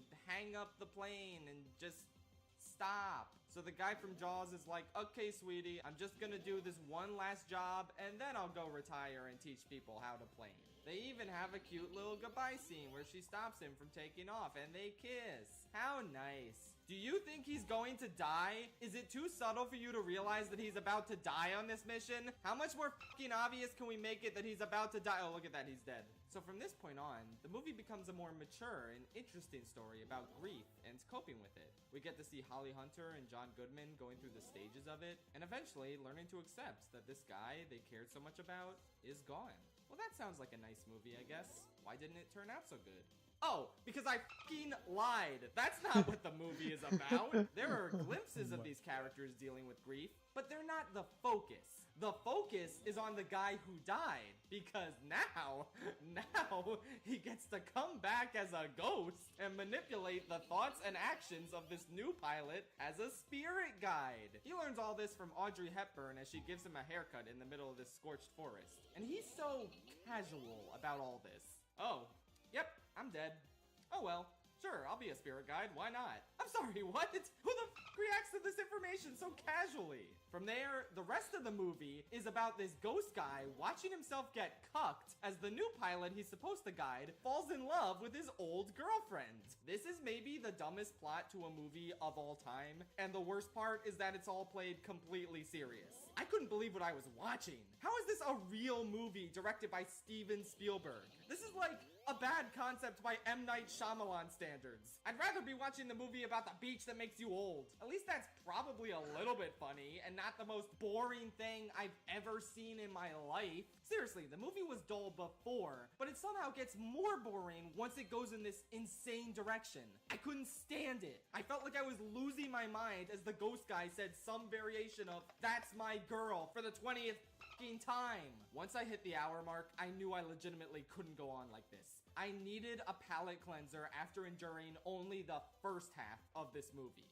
So I did something I've never done before when working on any of these ranking videos. I paused the movie I was watching and I threw on a completely different one. I figured the Adventures of Tintin looked fun, and yeah, I got more enjoyment out of the opening credits animation than I did the entire first hour of Always.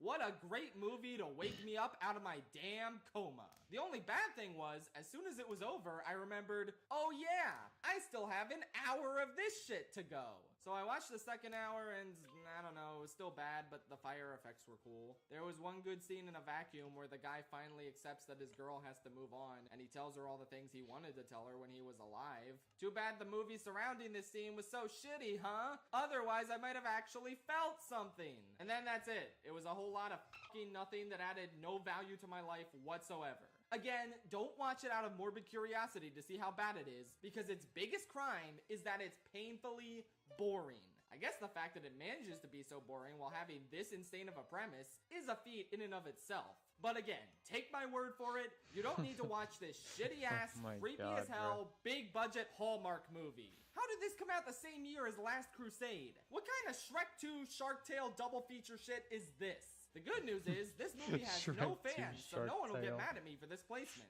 What a relief. I'll always remember to never watch this movie again. The man slept through Pearl Harbor, for heaven's sakes. I sounded the alarm as soon as I could. 1941 is the most infamous Spielberg movie. That is, it was. I bet most people today haven't even heard of this movie, but back in the day, it was a pretty early blight on an otherwise promising career. This was essentially supposed to be his Dr. Strangelove, a farcical comedic take on a dramatic historical event. This one being the aftermath of Pearl Harbor instead of the Cold War. That's all well and good, but there's just one problem. You forgot the funny! I am not exaggerating when I tell you I did not laugh once throughout this movie. Hell, I didn't even smile once. It is a void where comedy goes to die. It The didn't story turn sucks. blue The 'cause it's characters are simultaneously annoying and completely Bruh. forgettable. It's meant to You're like satirize a the second absurd late. paranoia Americans felt right after Pearl Harbor, but it doesn't Thank say God he's not anything doing other that, than, kid. boy, those Americans sure were kooky, huh? And the kookiness is just so lamely written with such poor comedic timing. Wacky things just happen in this movie nonstop with no rhyme or reason. It's impossible to invest yourself in anything going on. And as a result, this is one of the most boring and least substantive films I've seen in quite a while. And even though the comedic timing isn't great, I think the direction isn't nearly as much to blame as the writing. Which is baffling, because this was written by Robert Zemeckis and Bob Gale, the duo who wrote the Back to the Future trilogy. They know how to be funny! And this was long before Robert Zemeckis went off the deep end as a filmmaker. So like, how did this happen? The only real redeeming parts are some of the effects looking pretty impressive for the time. This was Spielberg's first big budget movie, and it's pretty cool to see him playing around with some big ass toys. Like at the end, this house falls over, and it's just like, damn, that's a satisfying housebreaking scene. It's got some cool visuals, but like, this doesn't even crack the top 10 of the most impressive visuals in a Spielberg movie. Literally, his very next film after this was Raiders of the Lost Ark. So like, how can you possibly justify checking out this boring, obnoxious slog unless you're doing a ranking of all these movies? Simple. You can't. Don't watch this movie ever. Just watch Dr. Strangelove and forget this piece of shit happened. I definitely will as soon as this ranking is over. As I'm in the midst of applying for residency right now, wish me luck, Grammarly has again been a lifesaver with my application and helping me write my personal statement and CV. Grammarly is your digital writing assistant. Thought I missed that. It's an all-in-one tool that improves your productivity, triple checks your work, and saves you time when working on multiple assignments. Even the free features are incredible. You can set your own writing goals, track your word count, and even find new words to replace your overused ones using the synonym feature. I personally love using Grammarly. Did he like get lagged out or what? Oh, I guess he did. Rip. You're a big guy. For you. The Big F***ing Giant is a waste of both my and Spielberg's time. There were multiple points where I had to ask myself, wait, why am I watching this garbage? And then I remembered, oh yeah, it's for the Spielberg ranking. I forgot. If I can't even pick out an ounce of this iconic filmmaker's personal stamp, that's not a good sign. I don't even know what I can really say. This is barely a movie. I never read the original book as a kid, but I get the sense it would have been better adapted as a 90-minute animated film. Why does this need to be live action? Aside from a couple cool visuals of the girl next to all these giant belongings, I got nothing out of this experience visually except for disgust at these ugly CGI abominations. And I guess there was a cute sequence involving dreams at this one tree, but again, it would have been better animated. Oh well, not only do the visuals not impress, but the story and characters are just The girl is kind of annoying, and while Mark Rylance's performance as this big f***ing giant is pretty likable, eventually I just couldn't stand his goofy-ass way of speaking and messing up words. Maybe it was more charming in a short book and not a 2-hour Hollywood movie. Meanwhile, nothing happens in the story. Oh no, the giants are mean to the BFG. Also, he's way smaller than them, so like, he's not even big by giant standards. The title is a ripoff. You're a big fat phony! Anyway, he drinks a magic potion that makes him fart, and then there's a giant that gets hit in the balls. Eventually, they decide, you know who can fix this? The Queen of England. So they go visit her, and everyone at the palace drinks the fart potion, and then they all fart. Then she captures all the evil giants, and they don't put up a fight at all. They just get banished to an island after 5 minutes. And there you go, that was the climax. And now the girl lives at the Queen's palace, I think. Pretty sure this one lady adopted her, even though she's barely a character in this. Is this what qualifies as a movie? What a piece of shit. Spielberg could have been making anything else in 2016, and instead he wasted his time toiling away at the Disney factory and producing something weak, even by their incredibly low standards. Don't watch this if you're over the age of 7. You won't get anything out of it. Are you referencing something like some kind of work of fiction that I'm unaware of? Oh dear lord, where do I begin? Ready Player One is a movie I managed to avoid for 5 years. I heard all about its endless cavalcade of pop culture references. Actually, you know what, that's pretty much all I heard about it. And considering how I feel about Ralph Breaks the Internet, Space Jam 2, and the Emoji Movie, yeah, you can probably guess why I was pretty content with never watching this absolutely filthy looking film. I did actually write a 10-minute parody play about it in college, based on what little cursory knowledge I had about it. The play was recorded, and it's on YouTube somewhere. You can search for it if you want, and if you manage to find it, I'll give you the keys to the Oasis or whatever. But yeah, aside from that, I never had any encounter with Ready Player One again. Until this video. I mean, let's be fair. I like it is Ready Player ranked One, fourth bro. to last for a reason. The same reason Shark Tale is ranked 5th to last on my DreamWorks ranking. Sometimes a movie is so insanely bad in ways you've never seen before that you have a great time watching it. The ironic enjoyment levels I got out of this shitfest really saved it, and I enjoyed it more than 3 other Spielberg movies as a result. God, I can't believe I have to call this a Spielberg movie. Not so much because it doesn't feel like Spielberg made it, but because it doesn't even feel like a goddamn movie. My brain collapsed in on itself watching this garbage. All I could do was point at the screen and mockingly clap every time they made a pop culture reference. There must have been like, what, 50 of them in the first 10 minutes? I liked the Minecraft world part, but I didn't like how they didn't have the Minecraft later in the movie. Where did Minecraft Steve go? I wanted to see him in the final battle. This movie genuinely might have one of the worst screenplays I've ever seen in my entire life. They just keep referencing things. It never ends. The main guy is in love with a Twitch streamer, and she just kind of instantly falls in love with him. Why are they a good pair? What about them is compatible? What even is the main guy's personality? I can't even tell. Are you seriously telling me that nobody ever thought to drive backwards on this course when it was clear driving forwards wasn't working? Director Krennic has all these resources and agents at his disposal. Why are none of them scouring the holiday tapes to find clues on how to beat the challenges? Why aren't any normal-ass people doing this? Why is this kid the only one on the planet who thinks to look in Halliday's security files? Oh no, the bad guys killed his mom's sister. You killed my mom's sister. If only there was an easier word for that. Also, wow, I'm so broken up about this character who had one scene that I didn't. If only there was an easier How word come every for that. single one of the online friends this kid makes lives in the same area? What a wild damn coincidence that they all just happen to be in Ohio and not across the country or the world. Why do people just use their headsets in the streets? Shouldn't they do that at home? Won't they get hit by cars if they're playing a VR game right next to a street? Why is the opening race scene completely visually incoherent? Oh no, the girl is ugly. Don't look at her. She's so hideous because she has a scar on her face. Shut the fuck up. She looks fine. Oh goody, TJ Miller is in this just when I thought it couldn't get any better. Oh look, it's the Shining scene. That's pretty cool, right? People like this scene a lot. That must mean it's good. No, of course not. It's the same shit as the rest of the movie. It's just taking all these iconic elements from the original film and robbing them of their context and meaning. It's just jingling keys. The movie. Nothing about it looks cinematic. Everything looks like a cheap video game cutscene. Yeah, they're in a video game and has a reason to look that way, but having an excuse doesn't change the fact that 80% of the movie looks visually hideous. Even the real world scenes don't look great. There's a scene where Halliday's talking to Simon Pegg, and it looks like it was filmed for a shitty sitcom, not a $155 million movie. The only things I liked were Ben Mendelsohn. He usually gives a great performance, and it's no different here. He can somewhat salvage just about anything. And, I don't know. I mean, the concept's kind of fun. Scouring a man's life for clues that'll lead you to different challenges in this virtual world. I feel like this story outline had a lot of potential if the characters and script weren't so stupid, and if it didn't rely so heavily on pop culture references. This story, with actual new concepts and made-up brands, instead of an avalanche of never-ending real-world pop culture references, could actually be pretty neat. But that's not what we got. It's impossible to engross myself in any scene because my focus is always being driven away by remember the chest burster, remember the holy hand grenade, Tracer Overwatch, the Iron Giant, Back to the Future,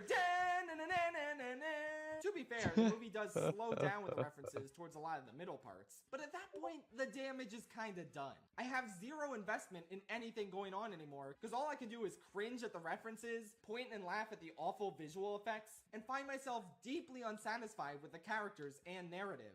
But I will give the movie this. It really is not boring. At least not until the final battle where I was ready for it to start wrapping up. Throughout most of it, however, I was having the time of my life enjoying this unprecedentedly shitty, artless, soulless dumpster fire. It was a much better viewing experience than the boring as sin unholy trinity of the BFG, 1941, and Always. So congrats to Ready Player One. Not getting last place is truly an achievement. Even though it's not my least favorite of his, I'd say this is without a doubt the most embarrassing thing Steven Spielberg's name has ever been attached to. I literally cannot imagine him directing the sequences in this film. There was not a single frame of this movie in which I thought to myself, yes, Steven Spielberg directed this. It is the antithesis of artful expression, and it is a blight against the art of filmmaking. But it was pretty funny how bad it was, and it had Ryu from Streets. Maybe if Ryu was in the BFG, I would have liked it better. Also, I can't be the only one who thought Spielberg should have referenced himself and had the final challenge on the Atari be playing the E.T. video game. That would have been so perfect. Mainly because all the E.T. Atari copies ended up in a landfill. And that's where Ready Player One belongs. Know your fucking place, trash. The dinosaurs will turn to dust. Gotta say, there have been a shocking number of really bad movies I had to watch for this list. Shocking, I tell you. See, I was under the impression that this Steven Spielberg guy was a good filmmaker. Well, he is for sure, there's no doubt about that. But he has a tendency to go for quantity over quality sometimes. He doesn't slow down, nor does he usually write his own scripts, as I said at the beginning of the vid. So it's to be expected that some stinkers will slip through the cracks now and then. But there was one movie that shocked me more than any other with how bad it was. I couldn't believe Spielberg's name was attached to it at the point in time when it came out, considering how terrible it ended up being. Without further ado, The Lost World Jurassic Park. So why is this so shocking, you might be wondering? I feel like the general consensus is that Jurassic Park always should have been one movie, and that the terrible sequels never lived up to the original. Well, yeah, but most of those terrible sequels were done by inferior filmmakers. This was Spielberg following up his massive blockbuster hit a mere 4 years later and churning out something completely devoid of the style and substance of the original. I don't even know how that could have happened. Like, he only screwed up Indiana Jones when he tried making another one 20 years later. Here, he was in his prime. He made Saving Private Ryan the next year. How does a guy of his caliber make dinosaurs boring when he just made them cool 4 years ago? There isn't a single shot or moment in this film that inspires the same awe or terror as the original. It's so bizarrely static and underwhelming in terms of its direction. But let's be totally fair here. The main culprit of this film sucking so bad is the script. The nice thing about the original film is that apart from the kids, which is understandable, none of the main characters are stupid. Here, the main characters are stupid. I cannot think of a more butchered character from the original to the sequel than Wreck-It Ralph, but a close second is Dr. Ian Malcolm. I swear to God, this is not the same guy. He looks like Dr. Ian Malcolm, but suddenly he has no charisma, barely any wit. Just nothing about him that I enjoyed in the original, where he perfectly served as a charismatic side character. Centering the narrative around him this time means we gotta flesh him out and give him a girlfriend and an estranged daughter. Oh no, is he gonna fix his relationships with them? No, actually, because the movie forgets about those issues. That was my and never PB. really That was resolves on my them. The PB. daughter also serves no purpose That was to the awful. plot until she randomly does gymnastics and drop kicks a raptor out a window. What? But the girlfriend in this is seriously the dumbest person alive. She says, guys, we're here to observe the dinosaurs, not interact. Even though like 2 minutes ago she was interacting with a stegosaurus. She sees an injured baby T-Rex and is like, oh yeah, let me abduct him back to our base camp so I can fix his leg. What could possibly go wrong? Oh wait, I'm sorry, I misremembered because this movie's so forgettable. The other guy in their group abducts the baby T-Rex. And she's like, are you crazy? This is a bad idea. And then that's the end of her protesting. She just goes along with it. What the fuck is wrong with this movie? Then later, the T-Rex parents show up at their base. Oh wow, didn't expect that. And she's like, wait a minute, guys. They're not here to hunt. They're just looking for their baby. No shit! What a stunning revelation. Give this woman a medal. She earned it for that amazing deduction. So yeah, unlike the first movie where the characters didn't actively do stupid things to incur the T-Rex's attention, here I couldn't get invested in this scene and the danger therein at all. Like, yeah, you guys asked for this. Boo-hoo. Then soon after, they're hanging from their deaths, and this guy's like, hey, I'm gonna go get rope. You guys want anything else? And they're all quipping, like, oh, give me a cheeseburger with an apple tart or something, I don't know. I can understand Malcolm quipping in this situation, but the other two? Really? How am I supposed to be invested in their safety if they're like, yeah, we're fine. Get us an apple turnover. Fuck you. This movie is genuinely so hateable and yet so boring at the same time. A truly winning combination. The only thing that somewhat saved it for me was the climax. The setup for it is the dumbest thing ever. Like, now we've got this new villain who's like, you know what the main problem with Jurassic Park was? It was the fact that people would have to fly all the way out to a remote island to see dinosaurs. I think the problem was that the dinosaurs escaped and ate people. Besides, people go on vacations to islands all the time, and I'm pretty sure they would do so in order to see actual dinosaurs. But sure, man, whatever you say. So he gets the truly ingenious idea to open a dinosaur theme park in San Diego. San Diego! I'm telling you, this could be the San Diego Zoo. I would like to ask you to rack your brain and try to come up with a single possible reason why bringing a T-Rex to San Diego is the dumbest decision anyone could make of all time. Because I'll be honest, I couldn't think of a reason. That sounds like an amazing idea, and there is no possible way that this could go wrong. What? It went wrong? I'm flabbergasted! How can this be? So yeah, this guy is the dumbest person to ever live, but it's kind of fun seeing a T-Rex destroy San Diego. In fact, if you want to watch this movie, don't. Just skip to the ending, because it's kind of fun. And it's the only thing in the movie that's kind of fun. Everything else about this film is dog shit, and inferior to the original in every possible way. The action set pieces, the direction, the writing, the score, the performances, even the sound design. Like, the dinosaur roar sounds so generic in this one, to the point where I'm pretty sure they repurposed that Stegosaurus roar for one of the beasts in Attack of the Clones. It's not a good sign if your movie is making me think about Attack of the Clones in any way.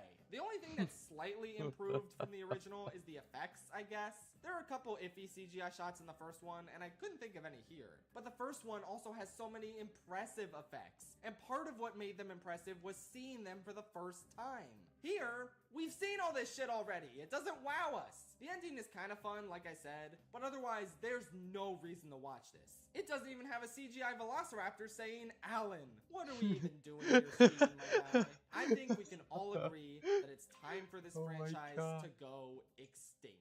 Do you get it? Do you see what I did there? It's like Normal words, but a horse guy. Oh, geez, what the? superfood. Gotta drink some milk, my dude. Milk hydrates better than water. What? If your energy is low, What? the way to go. Milk hydrates better What? than water. Mobile games are going big. No, they're not. Clash of Clans. Let me tell ya, out of all the movies for this ranking that I hadn't seen before, there were none I was dreading watching quite like War Horse. I thought it was gonna be the corniest, schmaltziest, dullest affair in Spielberg's entire filmography. And let me tell ya, I really wasn't that far off. It's not always bad, but it is pretty damn bad. I think the central conceit of the movie just doesn't work for me. Like, all of it is supposed to hinge on the relationship between this boy and this horse. We get a painstakingly long 45-minute prelude that feels like an entirely different movie from the war stuff, where we're supposed to be enamored by this horse and the bond he forms with this kid. But I'm sorry, I just didn't feel anything. Maybe this is just a me problem, but like, it's a horse! It can't really express much emotion through its face or body language. If this was a dog or cat, I'd probably feel that connection. But like, this kid is throwing all of his emotions at an animal that can't emote back whatsoever. And I don't really care about the kid either, because what do we really know about him other than he likes the horse? He has no characteristics outside of that. So anyway, the kid really wants the horse to plow the field and prove that comically unsubtle evil landlord wrong. The whole town comes to watch and see if the horse can do it for some reason. And then he does it, and the music swells, and it's this big triumphant moment. And I'm sorry, this is one of the most artificial feeling movies I've ever seen. Not in terms of its production design, it's got good sets, and the cinematography is solid. But in terms of the story, it's just so basic and cheesy and emotionally manipulative. And it really doesn't mesh at all with the war portion of the film. Eventually, the dad sells the horse to Loki, and the kid's like, "Don't worry, horsey, I'll enlist in World War I so I can find you again." Like, huh? It really trivializes such a horrific historical event. Like, the war in this movie only exists as an obstacle, preventing this boy and this horsey from reuniting. The movie has nothing to say about war itself. It's just a feel-good story that happens to take place amidst one of the deadliest wars in history. Now, Spielberg famously has another war movie that you could argue does something similar, taking a horrific bloody conflict and using it as a backdrop for the mission of saving one guy. But A, that was a guy, not a horse. And B, that movie showed that war was f***ing hell! It was gruesome, it was dramatic, it was intense. The depiction of war in War Horse is among the most sanitized and sterile I've ever seen on film. It's so unbelievably dull considering we know what Spielberg is capable of when it comes to depicting war. There were only a few scenes I really enjoyed, like when the horse is running through the battlefield, or when this little German girl finds him and forms a more genuine feeling, emotional connection to him than the main boy ever did. But aside from that, it was agonizingly boring and juvenile. This is like baby's first war film. And as someone who's talked about not being a fan of Oscar-nominated war films before, I'd like to formally apologize to the recent All Quiet on the Western Front remake, because it was a hell of a lot more potent than this. War Horse feels like a movie scientifically bred in a lab to win an Oscar. The Academy loves war movies and they love feel-good schmaltz, so why not throw them together? And even though it didn't win any Oscars, it still got a Best Picture nomination. But like, look at its other noms. These are all worthy enough categories for it to be up for, but notice how there's no Best Director nomination, no Screenplay nom, no Acting noms, and no Editing nom.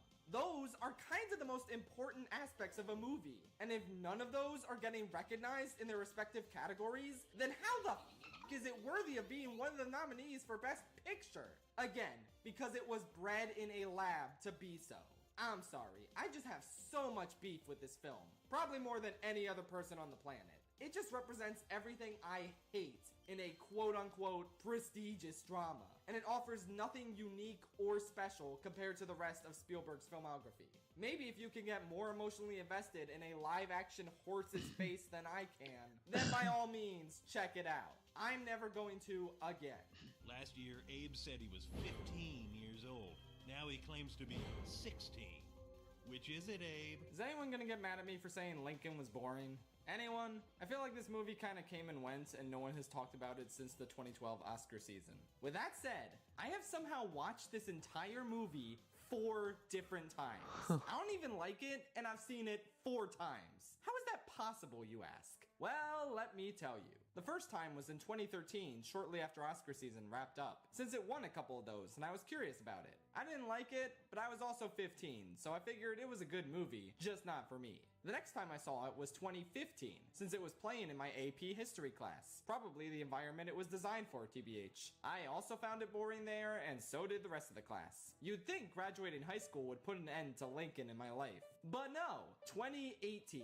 I joined a film watching club in college, and for some ungodly reason, this was the movie they put on one week. I don't even know who suggested it, but by the end, nobody seemed to have enjoyed it. I didn't want to get up and leave in the middle. I figured, okay, I'm an adult now, I'll try and get into this movie finally. And it just didn't happen, I'm sorry. And now we finally come to my 4th viewing of it for this dumbass video. And nothing has changed since I was 15. I just can't stand it. It is so dry and repetitive and unremarkable. Yes, Daniel Day-Lewis gives an excellent performance, and the best parts of the movie are just when he monologues. I also think Tommy Lee Jones did a great job, and Sally Field is excellent in her 2 scenes. But aside from the performances of these great actors, it's just dull and monotonous. I think my biggest issue with the film is that despite what the title would make you believe, it's not really a movie about Lincoln. It's about the ratifying of the 13th Amendment, and Lincoln happens to be a character in it. He doesn't even feel like the main character half the time. Instead of delving into the personal turmoil of him and his wife, grieving their son but trying to keep it together for the good of the nation, which are some of the best and most engaging scenes in the film, most of it is just, oh, we need to get the votes to pass this amendment. Let's talk to this person. Okay, let's talk to this other person now. Okay, let's talk to this other person. Okay, it's so tedious. And I'm not even opposed to movies and shows that are just talking to people and getting votes. I mean, Succession is one of my top 10 favorite shows of all time. And some of the most tense scenes in that show are board meeting votes. Or to use a cinematic example, 12 Angry Men is one of the most engaging films I've ever seen in my life. One location, a bunch of dudes talking and voting on a man's fate. That's it. That's the whole movie. But the performances and the script and the direction and the editing leave you on the edge of your seat. It's incredible. This feels like a grandpa made it. I just don't get much out of the direction here. And the script barely centers on Lincoln himself. My friend came in halfway through and asked how far back in Lincoln's life the movie started. And I told him, oh, 4 months before he dies. He was so confused. But again, it's indicative of how the movie probably shouldn't even have been called Lincoln. Don't get me wrong, the passing of the 13th Amendment is an incredibly important moment in history, and definitely movie-worthy. But again, it gets pretty repetitive watching a bunch of white dudes go around to collect the votes they need, while barely showing any black characters throughout its 2.5-hour runtime. Like, they're in it, but very sparingly, and considering this amendment was, about them, it might have been nice to see them more often. Also, the ending is really funny, because Lincoln's about to go to the theater, and he's all like, well, I gotta leave. Though I would much prefer to stay. Get it? It's like a metaphor. I don't know, it felt very corny. Not as corny as a certain scene in The Post, but still pretty goofy. Aside from the main performances, my favorite part of the movie was just picking out random actors I knew. Like, hey, that's Gale from Breaking Bad. That's the priest teacher guy from Lady Bird. That's holy fucking shit, Jeremy Strong? Our Lord and Savior Kendall Roy is in this? L to the OG. Dude be the OG. Okay, I changed my mind. This is my favorite Spielberg movie because none of the others have Kendall Roy in them. With that said, watching this 4 times is enough for one lifetime. Thank you, Kendall, for mildly entertaining me every time you and your silly-ass beard came on screen. You are enough. I couldn't agree more, Tinky. Hook, line, and stinker. Hook is one of the most likable and charming bad movies I've ever seen. The whole time I was watching it, I kept thinking, yeah, this isn't good, but come on, how are you gonna hate this movie? It's cute and fun. Yeah, the pacing is kind of awful and the story barely goes anywhere and some of the effects and editing choices aren't really that great. But come on, it's fun! So the premise is that Robin Williams plays Peter Pan, except he grew up and now Captain Hook wants revenge. So he kidnaps his kids and Peter Pan has to learn how to be Peter Pan again in order to get them back. It's a fine premise, and there are plenty of cool-looking practical sets and funny moments. Particularly a couple of gags where people get shot. Those made me laugh out loud. The performances are also great. Robin Williams is solid, but Dustin Hoffman and Bob Hoskins as Hook and Shmi really steal the show. It has a lot of likable elements, but I don't know, it's also just kind of meandering and dull after a while. The scenes with Robin Williams and the Lost Boys are fine, but kind of forgettable. And while the Hook scenes are better and frequently very funny, it's like, what, he's training Peter Pan's son to betray his father and be a pirate like him? I know the son has problems with his dad, but you kidnapped him. It doesn't feel like this brainwashing should work at all. And then it kind of half-heartedly does, but it's pretty easy to convince the son to turn back to his dad's side. I don't know, nothing about this story felt genuine or earned to me. Speaking of not feeling genuine or earned, there's this one edgy lost boy named Rufio, played by Dante Bosco. Hello, Zuko here. Even though I never saw this movie before now, I think I remember the Nostalgia Critic frequently making jokes about this character. I'm not gonna check to see what jokes they are though, because that would require watching Nostalgia Critic. So anyway, Rufio is the cool, edgy kid. But uh-oh, he gets stabbed by Captain Hook in the final battle, and then he dies. He actually fucking dies. This isn't a fake out or anything. He doesn't come back. He's just dead. Captain Hook straight up murdered a child in this movie, which is so tonally off compared to the rest of it. Like, nothing about this movie is dark. Why does it have child murder in it? I also find it funny just how quickly it happens. Like, he's stabbed in the side and then he's just gone after like 20 seconds. I'm sorry, that did not look instantly fatal. Fucking middle school play ass death over here. And the way Robin Williams reacts to it is funny too. Why is there a random gust of wind? Why did he say Hook no? Shouldn't he say Rufio no? Usually when someone's about to die, you yell out the name of the person who's about to die. What a weird movie. I don't even know where to begin with the scene where Tinkerbell wishes to become human-sized so she can make out with Robin Williams even though he's married. Why is that in the movie? Tinkerbell also just didn't work for me. And I hate to say it, but I think that's because of the direction. I don't think she ever appears in any shot with another character unless she's in this glowing form. Whenever we see the human actress playing her, it just cuts to a shot of only her, and we have no frame of reference as to where she is within the larger scene. It's weird. I guess the technology for the effects to have her face appear on the tiny body wasn't really there yet. I don't know. I wouldn't be surprised if that was the case, considering the flying scenes in this look kinda rough. But then again, I don't know, this is 1991. That doesn't seem that early. And this is Spielberg. Surely he could have found some sort of workaround to make the effects in this movie not look like ass a lot of the time. Also, the daughter serves no purpose since the focus is only on the son's relationship with his dad. The kids constantly call Robin Williams fat, even though he isn't. Like, huh? Apparently, George Lucas and Carrie Fisher have cameos as a couple making out on a bridge. And one of Hook's pirates is played by Jimmy Buffett? I think Peter and Hook could have resolved their differences if they had just gone on a road trip to every Margaritaville in the country. Anyway, I think I've talked about this one enough. It's not very good, but it's hella charming. It looks like everyone had fun making it. It has its moments. It does not deserve to be Spielberg's lowest rated movie on Rotten Tomatoes. Like, how the hell are you guys still taking this website seriously? Come on. Cute movie that I had a good time with, even though it's not good. He's gaming on you. He's gaming on you. I love Indiana Jones. Ever since I was a kid and I first Oh, this unlocked is him in Crystal LEGO Star Wars Skull. The Complete Saga, I've been obsessed with this whip-slinging badass. This is Crystal Patrick and I Skull. played the LEGO Indiana Jones duology so many times and got so invested in the series without seeing any of the films. Then we saw them and oh my god, why do we show these to kids again? Oh well, we loved these movies. Their sense of adventure, their incredible action set pieces, their kooky band of sidekicks. Just everything about them captivated our imagination. And the older I got, the more I appreciated the incredible filmmaking feats accomplished in these movies. I'm just faster. All thanks to the No. legendary Steven Spielberg. I love these movies with all my heart, even though most of the movies in it aren't very good. Oh, it did. I mean, I'm a Star Wars fan, so I'm used to that being the I had status the for wall a Lucasfilm anyways. series I like. Again, it's like poetry, sort of. They rhyme. But yeah, this is a series where I and a lot of other fans really ride off those highs that the best movies give off. Because there are unfortunately a fair deal of stinkers Dang in it. this 5-film saga. So I bet you're dying to know, what do I consider to be the worst Indiana Jones movie?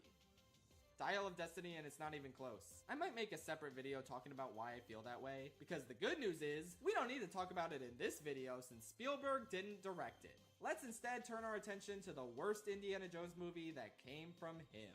And I'm gonna be totally honest, you guys, Kingdom of the Crystal Skull is not that bad. Oh, it's bad, don't get me wrong. I don't necessarily think it was worth digging up this franchise's grave and trying to make another one of these work nearly 20 years after the original trilogy ended. Spielberg apparently didn't think so, but Ford and Lucas really wanted it, so he said, sure, what's the worst that can happen? Oh no. Well, this is as good a place as any to start defending this movie. Yeah, I do think the fridge scene is kind of absurd, but to be totally honest, the franchise lost all plausible believability after this. The fridge is fine compared to the raft. If you think the raft survival is more believable than the fridge survival, then I think your nostalgia goggles are too tight. You might want to get those checked. Or if you hate both of these stunts and think they're both absurd, that's completely understandable. Anyway, now that we've cleared the fridge hurdle, I'm gonna make a bold claim and say that this movie is pretty damn good for about 40 minutes. No, seriously, the first act of this movie is actually pretty strong and kinda lives up to the legacy of the original trilogy. It's got similar energy, similar action, similar humor. The opening scene at the warehouse is a strong hook for the story and a great way to reintroduce Indiana Jones. The fridge is dumb, yes, but the rest of the Nuketown scene is great, especially this image of Indy staring at a nuclear explosion. And yeah, I'll say it, I don't mind Shia LaBeouf in this movie. His character fits the time period, he's not annoying or anything. I actually really like his relationship and chemistry with Indy. And the movie peaks with the motorcycle chase sequence. It's got great action and it's a ton of fun. From the brawl at the diner, to the Marcus Brody statue's head falling off, to when Indy and Mutt slide through the library and a student just casually asks him a question. Like, that is classic, good old-fashioned, Spielbergian, Indiana Jonesian magic right there. This first act gets Indiana Jones right. And it's helped even more by the fact that I don't even think Harrison Ford is too old to effectively play the role. There's a couple cute little jokes about him not being as spry as he used to be, like the "damn, I thought that was closer" line. But despite all the fuss this movie's detractors make about how old as shit he looks, I don't think that comes across at all. I still think he brings a believable amount of energy and vigor to this role. So yeah, this sounds like the best case scenario for a belated Indiana Jones sequel, and I would highly recommend it. It makes for an excellent 40-minute short, and oh yeah, there's an entire hour and 20 minutes left. Okay, surely this won't be the most boring thing ever. It was the most boring thing ever. For how many people talk about this movie as if it's a world-class disaster, the truth is, it's just kinda dull. Sometimes you'll see some truly insane shit, like Shia LaBeouf swings on monkey vines and manages to catch up to a car, or the, interdimensional beings. Yeah, I'm only a half-hearted defender of this movie, but even I gotta draw the line of fucking aliens. It's less about me believing they could exist within the wacky world of Indiana Jones, and more so about the idea just being fucking stupid, I don't know. I mean, this movie functionally has the same climax as Raiders, where the villain gets their face melted off because they tried to bite off more than they could chew. But in Raiders, it was the awesome wrath of Old Testament God giving way to some gnarly practical effects. Here, it's a dopey CGI alien, and the villain's death is extremely underwhelming. Speaking of which, the villain is underwhelming. Cate Blanchett really sucks in this role. No wonder she had to get a job conducting a Monster Hunter concert. No one would hire her after this movie. Let's see. They bring Marion back, and it's nice to see her and all, but I feel like she serves zero purpose to this narrative, outside of telling Indy that Mutt is his son. A fine reveal, and him marrying Marion at the end is a fine conclusion for his character, but they only talk in like 3 scenes in this movie. Hell, once we find out Mutt is his son, the chemistry he had with Indy isn't really there anymore. He just kind of says, "Hey, Daddy-O," over and over, and Indy's like, "Grr, go to school." And it's like, why was their connection so much more interesting when they didn't know they were related? I'll tell you why, because the second half of this movie isn't character focused. It's plot focused. Some of the best parts of the previous Indiana Jones movies are the character bits. When Indy drinks the blood of Kali and becomes evil Indiana Jones, we're invested in the scene because of how horrified and heartbroken Short Round is. When Indy needs to retrieve the Grail, we're invested in the scene because his dad is dying. When the gang is after the Crystal Skull, who gives a shit? What character has any personal stake in this journey? What are the stakes in general? What is Lydia Tarr gonna do when she gets the skull? Turns out she would have just died anyway because her brain exploded. So what did Indy and the gang gain from this journey? There are no strong character moments in the second half of this movie, partially because there's just too damn many of them. And I don't care about any of them either. Mutt loses most of his personality, Marion is useless, I never got to know Ox since he lost his mind before the events in the movie and doesn't get it back until the very end. All that leaves is... oh god, I haven't even talked about Mac yet. What a horrible character. I don't know a single person who likes him. He's so annoying. Just this greedy asshole with no depth, whose gimmick of constantly switching sides is completely obnoxious, and who serves zero purpose after the opening scene. He should kill himself now. You know how Indy had that buddy at the beginning of Temple of Doom who just died right away? Yeah, that should have been what they did with Mac in this movie. So yeah, this movie takes a pretty steep nosedive into the side of a cliff, and I can't say I'm a big fan of it. Do I think it never should have existed? Well, no. Like I said, those opening 40 minutes are really solid, and I had a great time with them. And as bad as the rest of the movie got, part of me feels like it was all worth it for that very last shot, where we see Mutt at the wedding, about to put on the iconic fedora, before Indy grabs it out of his hand. proving once and for all that there's only one Indiana Jones. I think that was the perfect ending to the Indiana Jones series, regardless of how rough the rest of this movie was. So on the whole, I don't really hate Indiana Jones and the Kingdom of the Crystal Skull. I think it's rather disappointing given Spielberg's pedigree, like it genuinely feels like he gave up after the first act. I still think parts of it are neat, damn it. If you think it's completely devoid of quality, I don't know what to tell you, man. It really isn't. A very valid movie to hate, but I think there's a little too much of that going around for this movie in particular. Wix is your platform to perform on.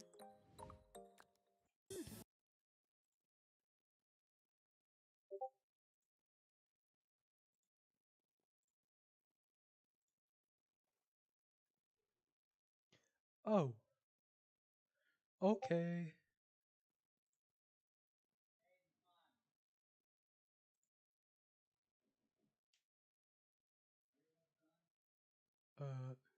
They. All right, whatever.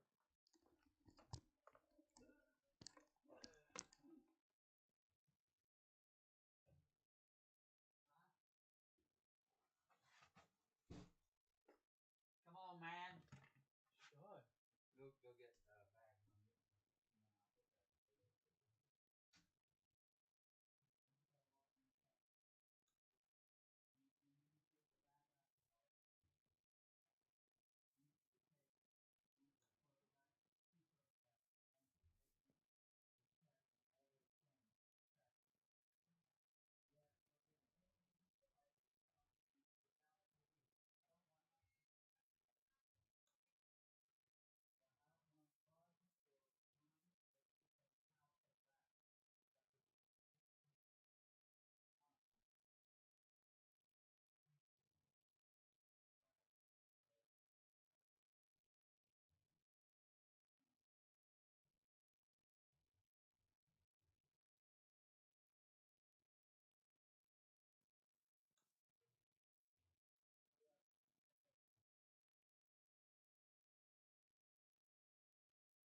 moment really got to me. Like, it just feels right. He is the true heir apparent to the fedora.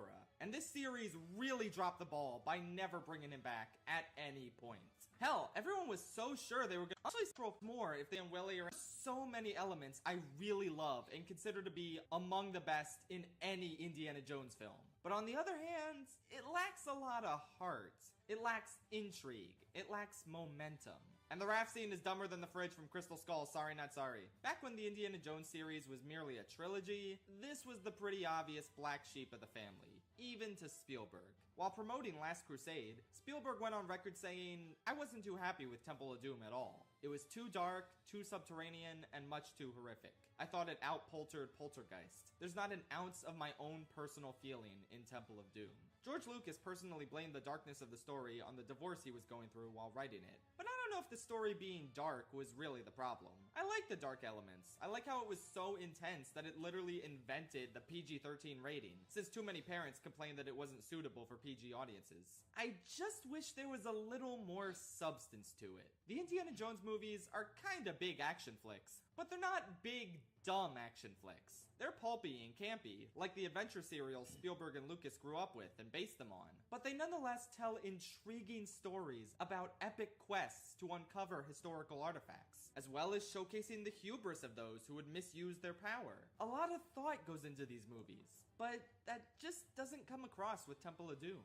This veers a lot more into big dumb action. And while the action is incredible, the story isn't really strong or interesting enough to back it up. That's why at its core, I don't think this lives up to the high standards set by the other entries in the trilogy. And that's before we get into the racism or the Willy. But you know what? At the end of the day, I love short rounds, I love the action. It's pretty wholesome that the actress who played Willy ended up marrying Spielberg, so this wasn't a total loss for him. And the levels based on this movie and the Lego game were pretty fun. So I think Indiana Jones and the Temple of Doom deserves a very slight pass. Give us a fucking short round movie now, you cowards. Or you could just let this franchise end. That might actually be preferable. Yeah, actually, just do that. Level up your gaming space with metal posters from Displate. Hang your displates in seconds. Swap them whenever you like. Get official art from your favorite games on a uniquely designed metal can. Set fire to the sun!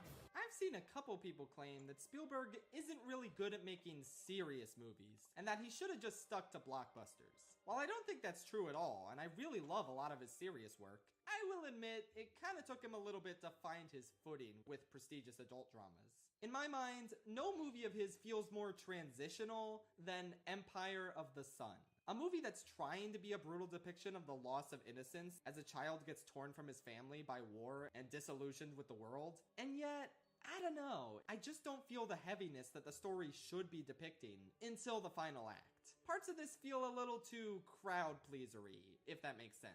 Like, this kid gets put in an internment camp, and the initial scene showing his life there is really whimsical for some reason.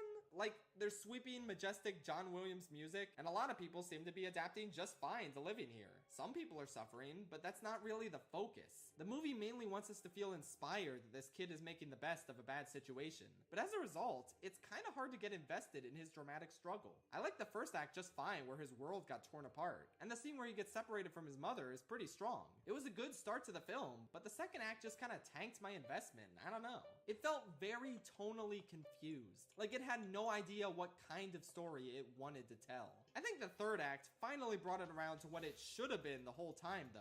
This kid journeying alone and really suffering as a result of the war. There's some great sequences here, like when he witnesses what he thinks is an acquaintance going to heaven, only to learn later that, oh, that was the atomic bomb going off. To me, scenes like this are where the movie finally really finds its footing.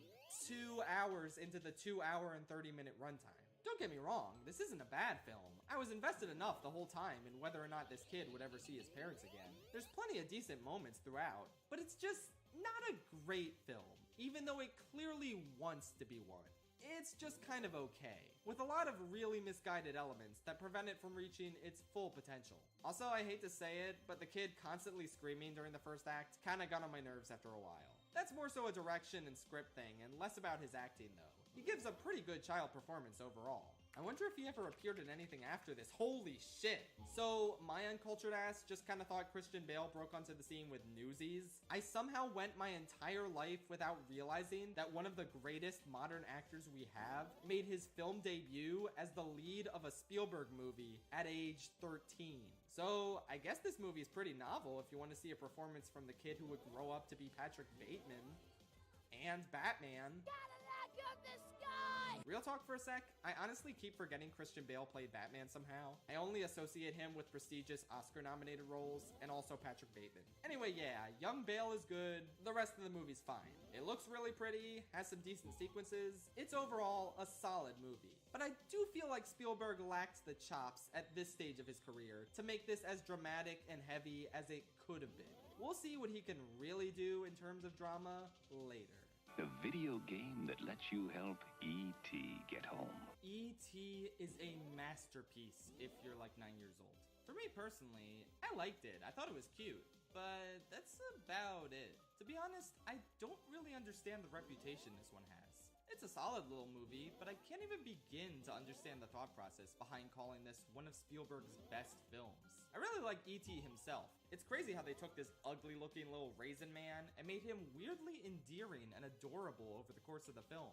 Though, I think the copy I first watched was some weird special edition where they replaced some of the shots of him with CG. My girlfriend and I picked up a DVD copy from the library, and it didn't have any advertising on the packaging that this was a special edition, so we were blindsided with some truly magic-ruining, ugly as sin CGI. It honestly looks so bad that I went back and watched the entire movie a second time, just to make sure the bad CG wasn't negatively affecting my ranking of it. It reminded me a lot of the Star Wars special editions, actually.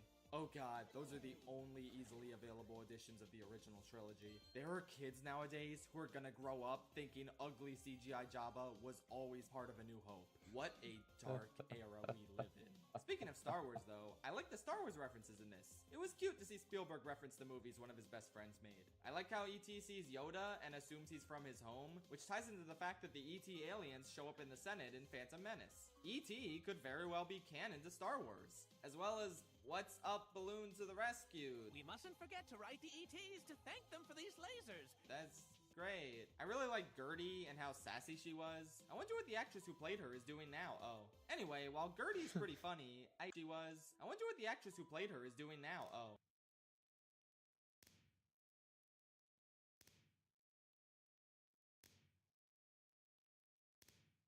Anyway, while Gertie's pretty funny, I just don't find any of the other kids all that interesting or entertaining, especially not Elliot. I don't know, maybe he's just meant to be a self-insert for kids at home to imagine themselves hanging out with E.T., but he's not a particularly special or memorable protagonist. The movie is also kind of simplistic and meandering, particularly in its first hour. It has its moments, but aside from how charming E.T. can be, I don't really get a whole lot out of that first hour. I don't care much for the bond Elliot forms with E.T., partially because I don't care for Elliot that much, but also because they spend a fair amount of time apart. And the filmmaking on display is really not that special, especially by the high standards of Spielberg, who had proven time and time again to be capable of much more than the rather standard way this film is shot. By the halfway mark, I thought the movie was fine enough, but nothing all that great. Then E.T. falls into a ditch and dies. This is where the movie starts getting really good, in my opinion.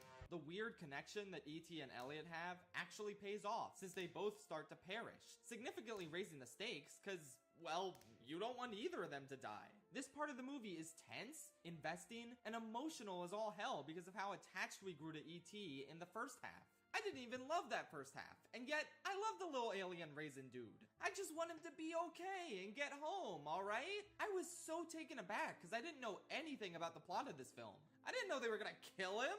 That's sad as shit. I might actually have cried a little bit. The climax and ending are also really exciting and emotional, respectively. Pure Spielbergian, John Williamsian magic right there. So yeah, based on the second half, I can kinda get on board the hype train with this movie. But with that said, I still find it a bit of a slog to get to those parts I really do love.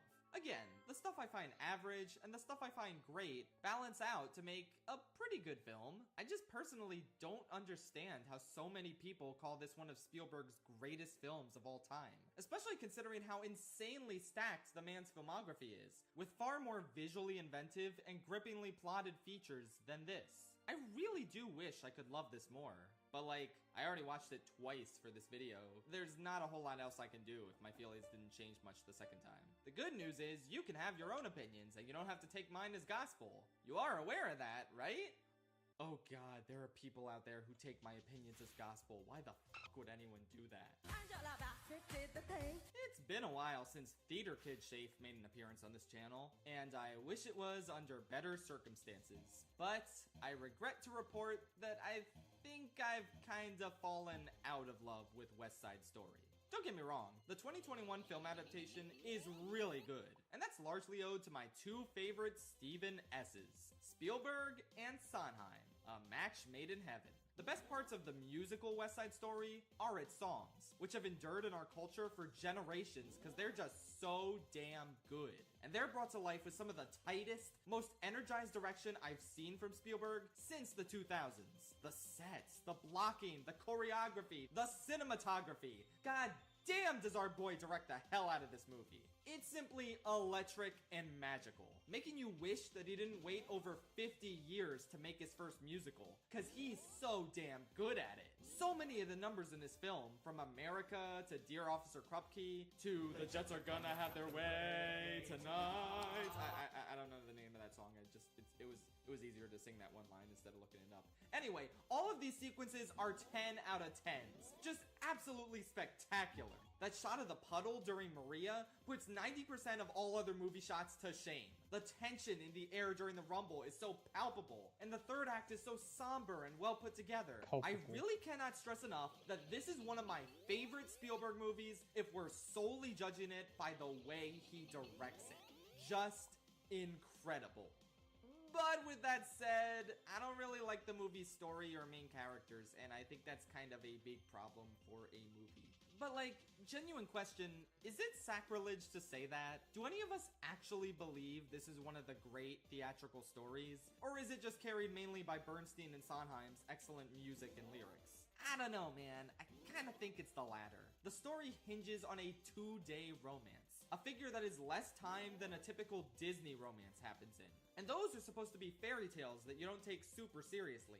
Here, a serious story about gang warfare and racism is combined with two people instantly falling in love without knowing anything about each other, and we're just supposed to be down for that? Hell, I barely know anything about Tony and Maria as individuals, let alone as a couple. Their chemistry in this movie is passable, I guess, but nothing spectacular, really. I got a little swept up in their romance during tonight, but again, that's kinda just because the music is good. The characters really ain't. And this is before Tony kills Maria's brother in cold blood. Well, now I especially don't want to see them get together. Oh, they're fucking. He stabbed his brother in the chest and now they're having sex. Seriously, why are they soulmates? I don't get it. I felt more believable chemistry between the leads of Romeo and Juliet Sealed with a Kiss, which is a movie that retells Romeo and Juliet except they're seals. It's peak cinema. Better than everything that hack Steven Spinning made. Seriously though, I was never a huge fan of the Romeo and Juliet narrative in general, so I don't think it's a surprise that I'm not particularly fond of this adaptation of it.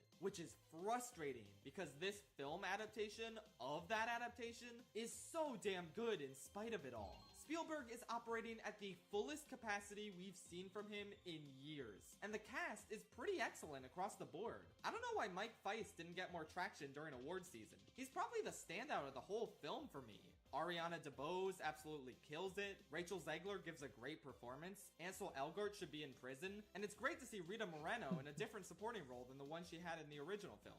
It's a film I like, but it's so frustrating because I want to love it more than anything. Everything came together for it, except for the source material it was adapting. I'm sorry, but when I'm questioning whether the movie even wants me to take the central romance seriously, then I don't think it's a very good central romance. A good movie based on a good musical with magical, transcendent songs and choreography. I really wish it was more than that for me, though. Welcome to Shark Island. Why get high when you can get love. Jaws was the birthplace of the modern summer blockbuster.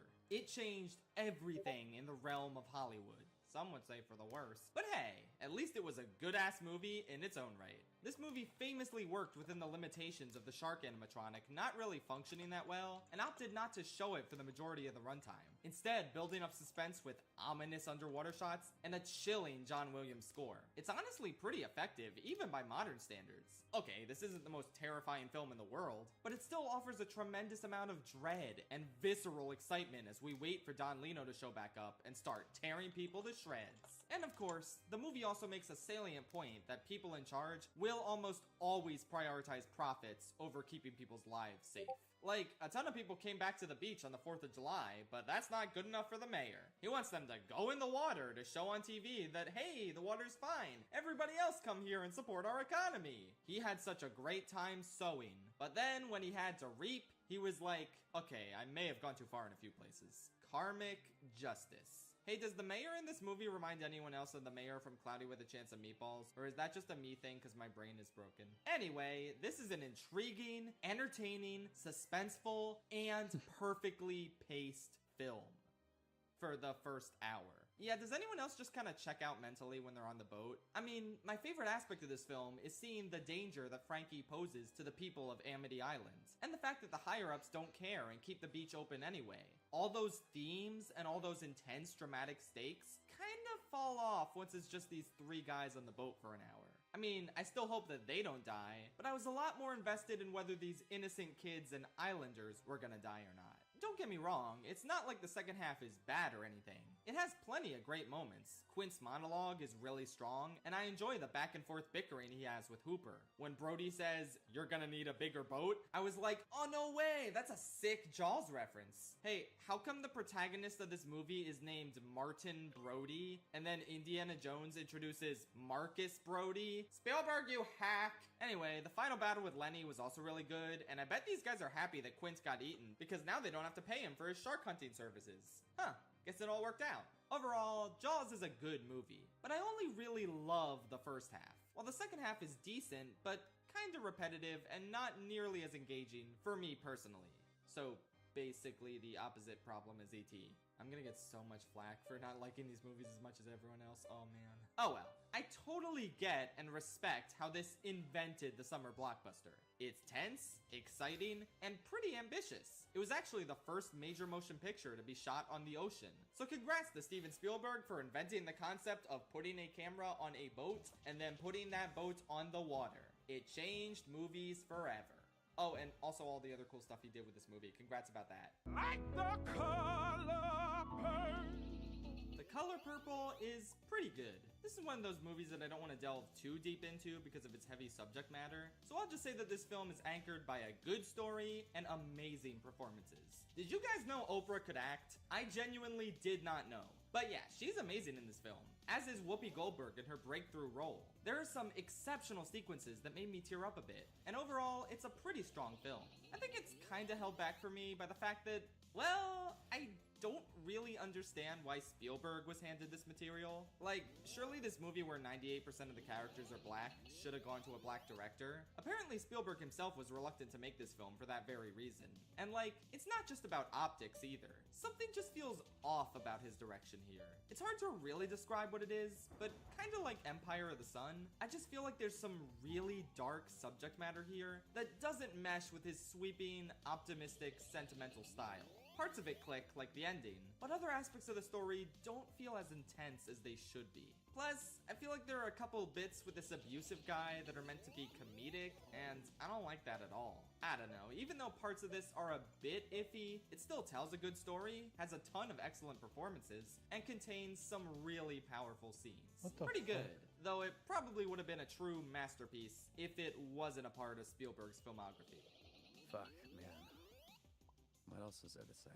Munich is perhaps Spielberg's most controversial film to date. Not so much in terms of its quality, I think everyone pretty much agrees it's good and well made, but in terms of its subject matter and how it portrays certain groups. I don't really want to delve too deeply into this one for obvious reasons, but I will say that it's definitely very good. It's one of his bleakest films ever, if that means anything to you. A lot of people accuse him of being too soft and sentimental in a lot of his films, but that certainly can't be said about this one. The assassination attempts are very tense and engaging. There was one in particular early on that really had my heart beating obscenely fast. And it's also fascinating to see the main character question the morality of his actions and whether he can trust his government. With that said, you kind of get the gist of that after the first hour, and then the second hour is kind of just more of the same. There are a few additional twists and turns, but the large bulk of this movie is assassination attempt, followed by contemplating if revenge is bad, followed by another assassination attempt. The first hour really engaged me, but by the second hour, I lost a bit of interest since the film became rather repetitive. But it definitely reeled me back in with the last half hour, which was probably my favorite part of the whole movie, to the point where I wish it could have been expanded on. I would gladly watch more of this guy just trying to live with the shit he did and grappling with PTSD. It was a lot more gripping than the middle chunk of this movie.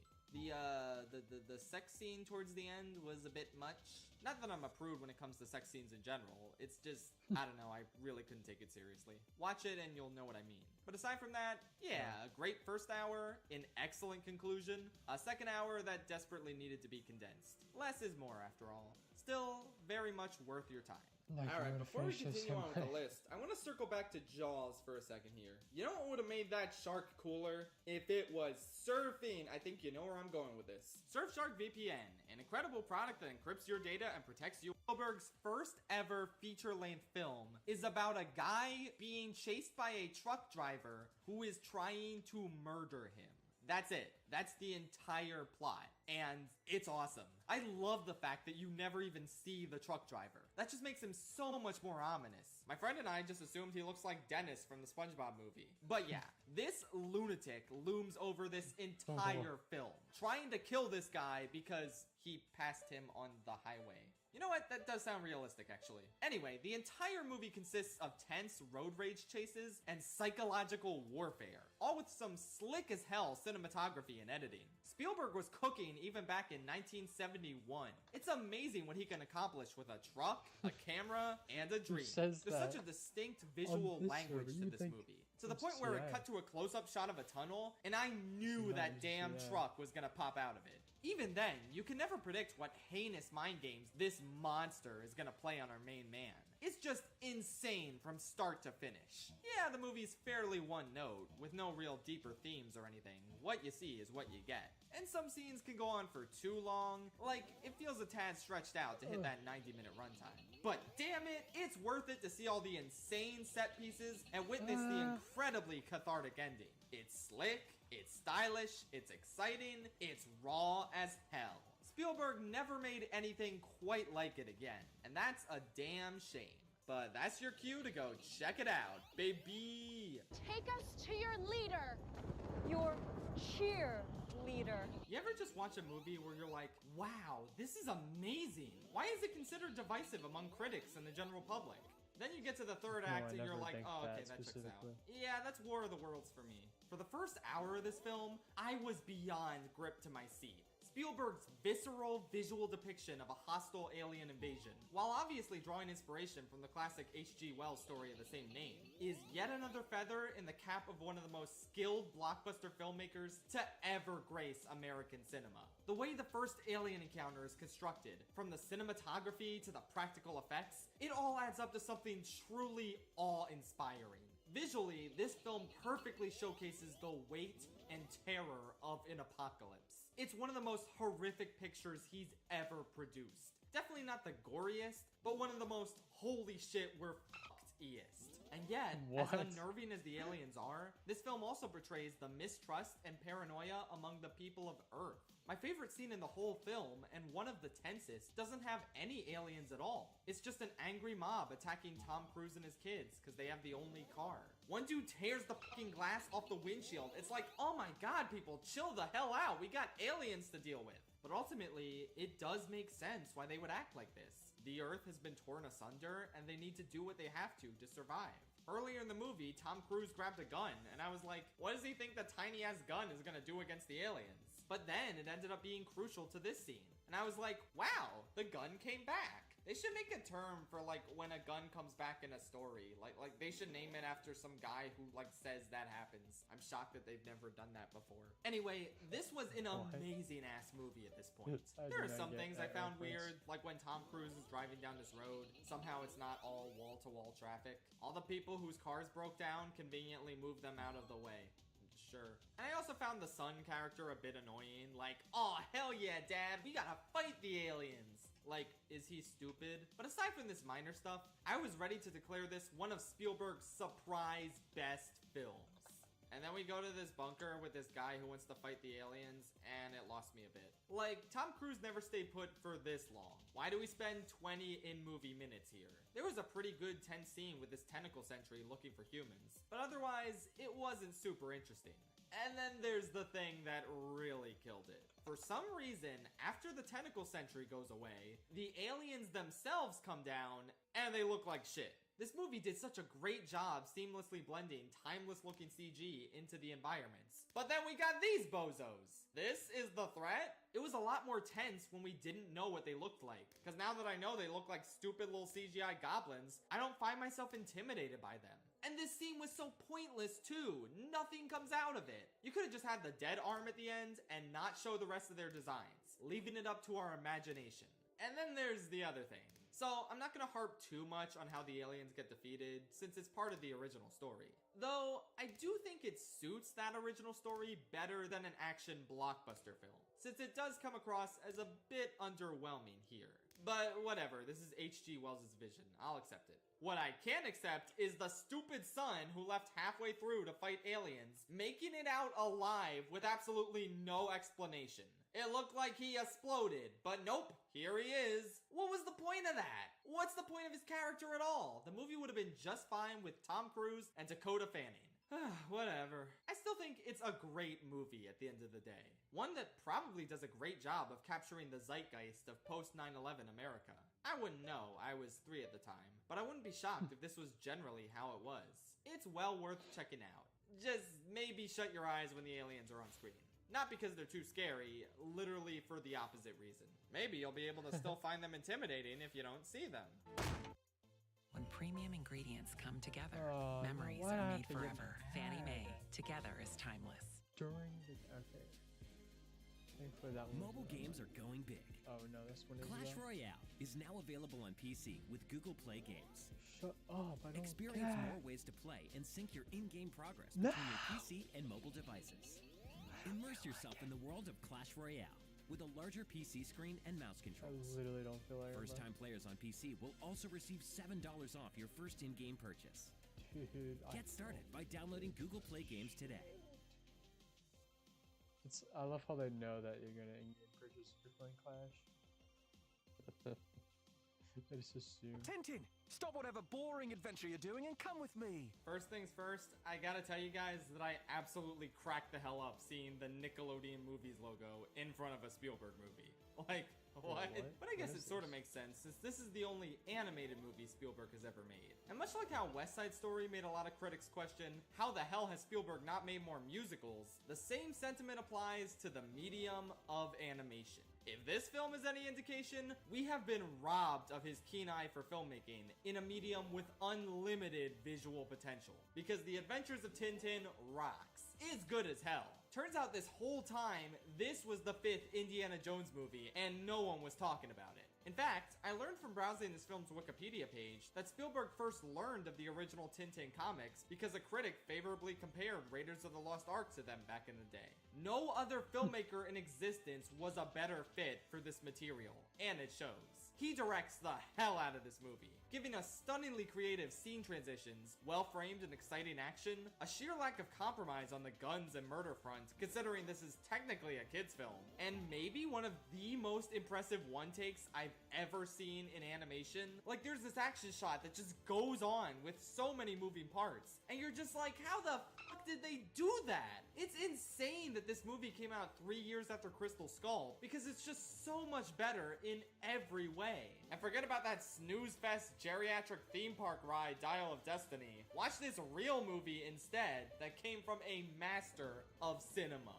So with that said, is it a masterpiece? The action scenes are, but there's a couple things holding the film back from being amazing. And as sad as it is to say, one of those things is the motion capture. I mean, it's not the worst, but man, this film would have been better with regular CG animation, because some of the expressions and background humans are just not the vibe. But in addition, I feel like this movie is just paced way too fast, with very little in terms of strong character moments. It zips from one action set piece to the next, and all the while, I kept wondering, who the hell is Tintin? Like, for newcomers like me who have never heard of this franchise, this movie does a piss poor job of establishing the character. Hey guys, William here. Real quick while I'm editing the part, I just want to jump in and say this. I think it's really funny that there are like 3 or 4 really big, huge, popular comic series over in Europe that are like basically Mickey Mouse tier in recognizability, and America chose one of them to import over. The one we chose was the Smurfs. Why are we like this?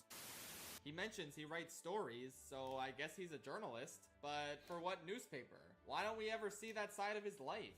You know, there's this other movie you might have heard of. It's called Raiders of the Lost Ark. And in that movie, we get to see Indy working at the college, and it's a sharp contrast to his adventures. As a result, the movie is paced better, since it doesn't shove us right into the main plot like this one does. I never really connected with Tintin or felt like he had any stake in this film's conflict. I was much more invested in the Andy Circus Pirate since he actually had a connection to what was going on.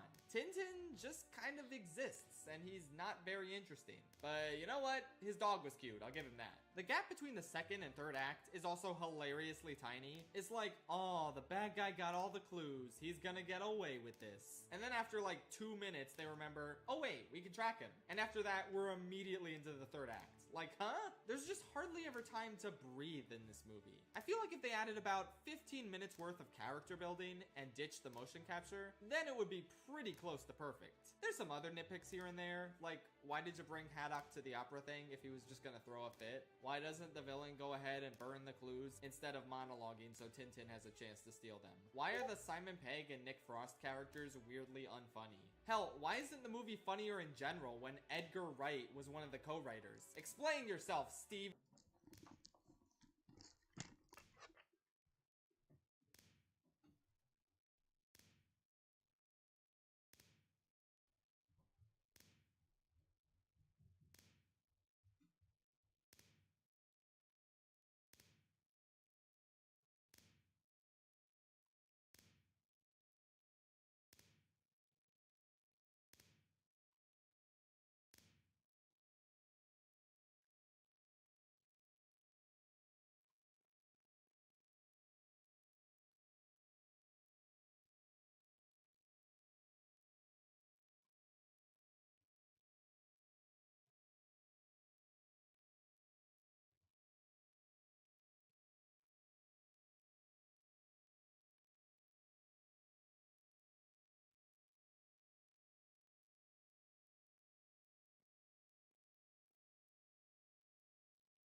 even. Oh well, it had its problems, but overall, this is easily one of Spielberg's most underrated films, and one you should definitely check out to scratch that Indiana Jones itch that hasn't been addressed since like 1989.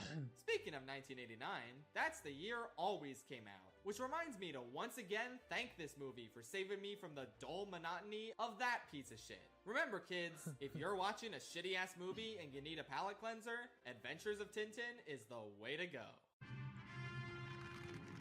Why do they call it Indiana Jones and the Raiders of the Lost Ark now? Indiana Jones is one of the Raiders. That would be like if you called it Alvin and the Chipmunk. Oh wait. Anyway, Raiders of the Lost Ark is a good ass movie. It's great as hell. Do I think it's this untouchable action masterpiece and the best in the Indiana Jones series? No. Truth be told, as awesome as this movie is, whenever I watch it, I can't help but shake the feeling that Last Crusade is this, but just better in most ways. Plus, Temple of Doom, as flawed as it is, has slightly more tense, pulpy, and exciting action. I don't know, even as a kid, I never really understood the idea that this was the be-all, end-all, greatest achievement of the Indiana Jones series. I also don't understand how these are considered appropriate for kids, but again, Lego Indiana Jones is a banger, so I can't complain. Anyway, the biggest thing that holds Raiders back for me is the characters. I just don't find them particularly interesting in this one. I mean, Salah's a delightful sidekick, but Indy himself is kind of just a simplistic action hero, brought to life with impeccable charisma from Harrison Ford. But I don't really think he's an interesting protagonist. And I know there's a debate over whether he should just be a cool vessel to experience the action through versus an actually fleshed out character. But again, I feel like Last Crusade struck this balance perfectly. They fleshed Indy out in satisfying ways without getting bogged down in it. It's a far cry from his somewhat muted characterization here. And you might be wondering, why do we need a strong central character in an action movie? Well, this isn't really all action all the time. There's a lot of historical mystery elements and talking scenes. And while the mystery of uncovering the Ark is cool and intriguing, I feel like I'd be a little more invested if I cared about the characters a little more. And that extends to the love interest, Marion. Yeah, I'm sorry guys, I don't really get the hype with her. She talks a big game and has a fun attitude, but ultimately she's just a...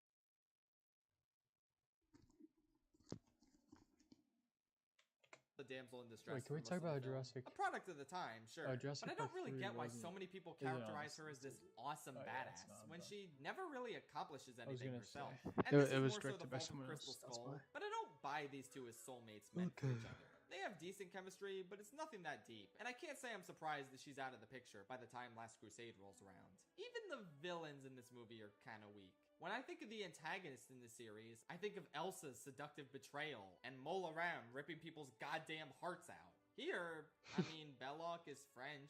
That's kind of scary. I like the part where the nerd with the glasses pulls out a baton, but then it turns out it's just a coat hanger. That was funny. Don't get me wrong, they're not bad villains, just serviceable ones. I don't know. Okay, so I pissed off half the population of Earth with these complaints. Now to get into why I still really love this movie. Holy shit, the action is absurd. How did they do that car chase scene? It's nuts. Indy is just one dude, and yet he beats up all these Nazis and hijacks this truck, and it's just like, damn, how did you manage that? Like, whoa. The opening scene is literally perfect. Like, no notes. It establishes everything you need to know about the tone of these movies and why this dude is so fucking cool. I like that boulder. That is a nice boulder. There are so many good one-liners delivered by Harrison Ford, whose performance is just fantastic. So committed and charismatic.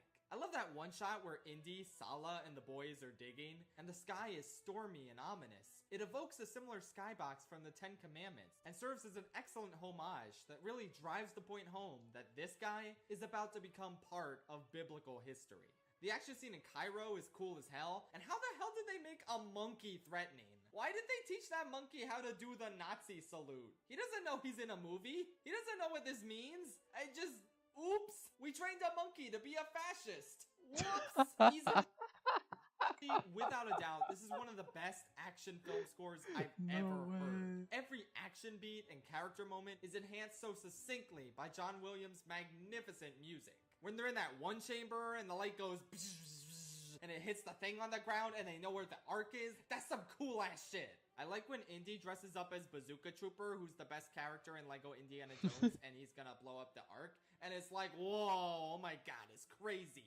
Hey, does anyone notice that when Belloq is talking to him, there's a bug that spontaneously appears on his face, and then it just crawls into his mouth? What? And yeah, even though this isn't my favorite Indiana Jones movie, it does contain the best scene in the entire series. And maybe the best climax of any movie ever? Which is insane, because the protagonist has no input in the outcome of this scene. And yet, sometimes you just need some divine intervention to fuck up some Nazis with good old-fashioned cosmic horror. If I'm being honest, the arc itself is probably my favorite character in this film. There's so much ominous buildup to it littered across the movie. So many characters saying it shouldn't be disturbed and that it was never meant to be found. We get a preview of the fire and lightning it shoots out. It has an air of unspeakable power around it. And all of this buildup is paid off in the most balls-to-the-wall, insane climax in film history. Like, yeah, there are probably crazier climaxes in movies out there. But in terms of what you expect out of a movie like this, in terms of something that seems relatively grounded and historically accurate, for it to suddenly pull this face-melting, fire and brimstone, Old Testament terror, and still have it fit within the narrative and parameters of the film, that's incredible. It might be one of the biggest swings Spielberg has ever taken in his entire career, and he knocked it out of the park. This is how you end a damn movie. So yeah, I think this film is great. Just not flawless or the best Indiana Jones film there is. If I cared about the characters more, it definitely could have been. But we'll get to a certain film like that later. I see. It's the same as playing the piano. Close Encounters of the Third Kind was Spielberg's first, and in my opinion, his best foray into the alien genre. It's the perfect middle ground between the benevolence of the E.T. aliens and the supreme cosmic horror of the War of the Worlds aliens. There are so many scenes and images in this film that inspire awe in both uplifting and horrifying ways. I adore the scene where the kid is abducted for just how significantly it portrays an overwhelmingly terrifying scenario through the use of mere household appliances and multicolored lights. And I adore the ending even more. It's what really made the movie for me. It went in a direction I wasn't really expecting, and my eyes were glued to the screen throughout this entire 30-minute sequence. It's honestly hard to put into words why it's so gripping, which is probably what the movie was going for. I mean, would you be able to put an alien encounter into words? Probably not. Just an absolutely breathtaking sequence that entirely nails what it's going for. As for the rest of the movie, it's pretty good. The actual alien scenes are the best parts, but the slow burn of watching this man lose his mind after his close encounter, constantly trying to recreate this mysterious shape even as it isolates his family. God forbid a man have hobbies, am I right? But no, I actually do find the family drama really interesting. And watching this kid cry as his mom and dad fight does kind of hit a bit different after the Fabelmans. The first 30 minutes that build the UFOs up are also really tense and engaging, and they do a great job of making you fearful of the true nature of these beings, all the way to the ending where all is revealed. Does that mean I enjoyed every scene getting to that ending? Well, I guess the sequence where he's evading the government and trying to climb the mountain loses me a bit. Plus, in general, the characters are a little weak in this movie. Like, I don't remember a single one of their names. Except for the kid. I remembered his name is Barry, because it made me think of the show Barry. Can't believe this kid grows up to be a hitman, SMH. Did the aliens teach him nothing? Oh well, this is a great-ass movie, and I totally get why everyone holds it up as a classic. In fact, I'm kind of surprised it's not more iconic and as big of a cornerstone in pop culture. Like, it is. They even referenced it in Monsters vs. Aliens, so that's how you know you made it big. But I don't think it's quite on the same level as E.T. and Jaws, which is a shame, because I honestly like it a lot better than both those films, good as they are. It's a wonderful time, and you should get cultured by watching it now. What? I might just be the only person on the face of the earth who has The Terminal in their top 10 favorite Spielberg movies. But you know what? It's just really heckin' charming. It's an overload of charm. Charm by the buckets full. And like, yeah, it can be pretty cheesy and simplistic and wildly unrealistic at times. But I don't know, man. I think it's a really likable and great film. Why does it have a 61% on Rotten Tomatoes? Are they stupid? Okay, what's this movie about? Tom Hanks plays an Eastern European guy from a war-torn country who, due to a technicality, is not allowed to return home nor allowed entry to the United States. So basically, he just has to live at the airport. That's it. That's pretty much the entire premise.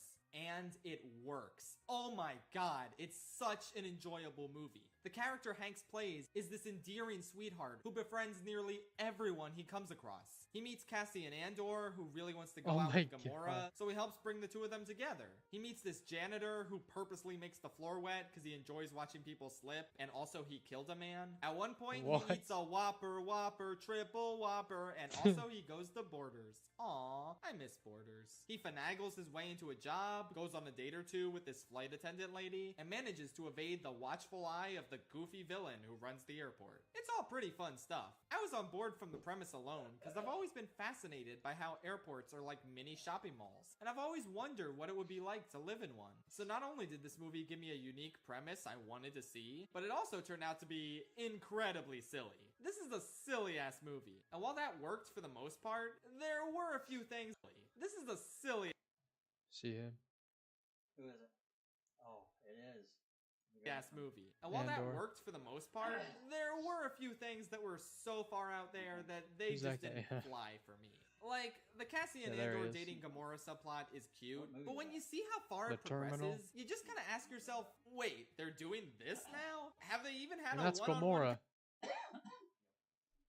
conversation yet? Maybe they did, but the movie never really makes it clear. The villain is fun, but some of his antics are just a little too over the top. And then there's the dumbest scene in the movie. Right after a really good scene where Tom Hanks helps this immigrant out, the villain gets really mad and pins Tom Hanks against this photocopier, which makes all these copies of his hand. Then the story gets out about how Tom Hanks helped the immigrants, and everyone in the entire airport is so proud of him. So they tape photocopies of his hands to the wall of all of their stores, and they're all just looking at him in awe. It's basically the equivalent of, and then everyone clapped, and it was so damn cheesy. Like, the rest of the movie is just gently sticking its chip into the cheese dip, but with this scene, they're just putting their whole mouth in the dip. Anyway, I hate to complain so much because really, I love everything else about this movie. In spite of the bleak way the premise is set up, it soon becomes a legitimately optimistic and whimsical story about one of the nicest gosh darn guys there is, making the best of a bad situation. It's a very fun time, and I feel like anyone could enjoy it. Now I'm hungry for Whopper, Triple Whopper. Be right back. I chose Wix for Be my right business because back of its massive scope for functionality and... You can't catch me. I'm the gingerbread man! Catch Me If You Can is a bomb-ass movie. I love this movie. It's so good. Just this insanely fun and riveting caper film. Back to back Tom Hanks. Where young Leonardo DiCaprio cons his way through life, all as Tom Hanks tries to catch him. If he can. Hanks is as good as usual, but Leo's performance in this is really captivating. It's always crazy looking back and thinking, wait, this is the only movie Leo and Spielberg made together. That's kind of wild. I guess Leo was too busy being in every modern Scorsese movie to meet up with old Steve again, which is a shame because they struck it gold here. Leo is so charismatic and convincing in this movie that you start to believe him too, even though you know he's lying. I like the connection these guys start to form even though they're enemies. They're both just two lonely dudes with no one else to talk to, and their connection is paid off really well by the film's conclusion. This is also probably one of, if not the funniest movies Spielberg has ever made. It's so consistently humorous, both from the jokes and the escalating absurdity of how they haven't caught this guy yet. The lengths he goes to evade capture and scam more and more people is just insane. And you keep wondering throughout, oh, is this scam gonna be it? Has he girl bossed too close to the sun with this one? It's an incredible balancing act. Young Amy Adams is in this, like before she became famous, so that's cool to see. She has what is probably the funniest line in the movie and all of Spielberg's filmography. I won't spoil it here, but it's on my Letterboxd review if you're curious. Christopher Walken gives a great review. I won't spoil it here, but it's on my Letterboxd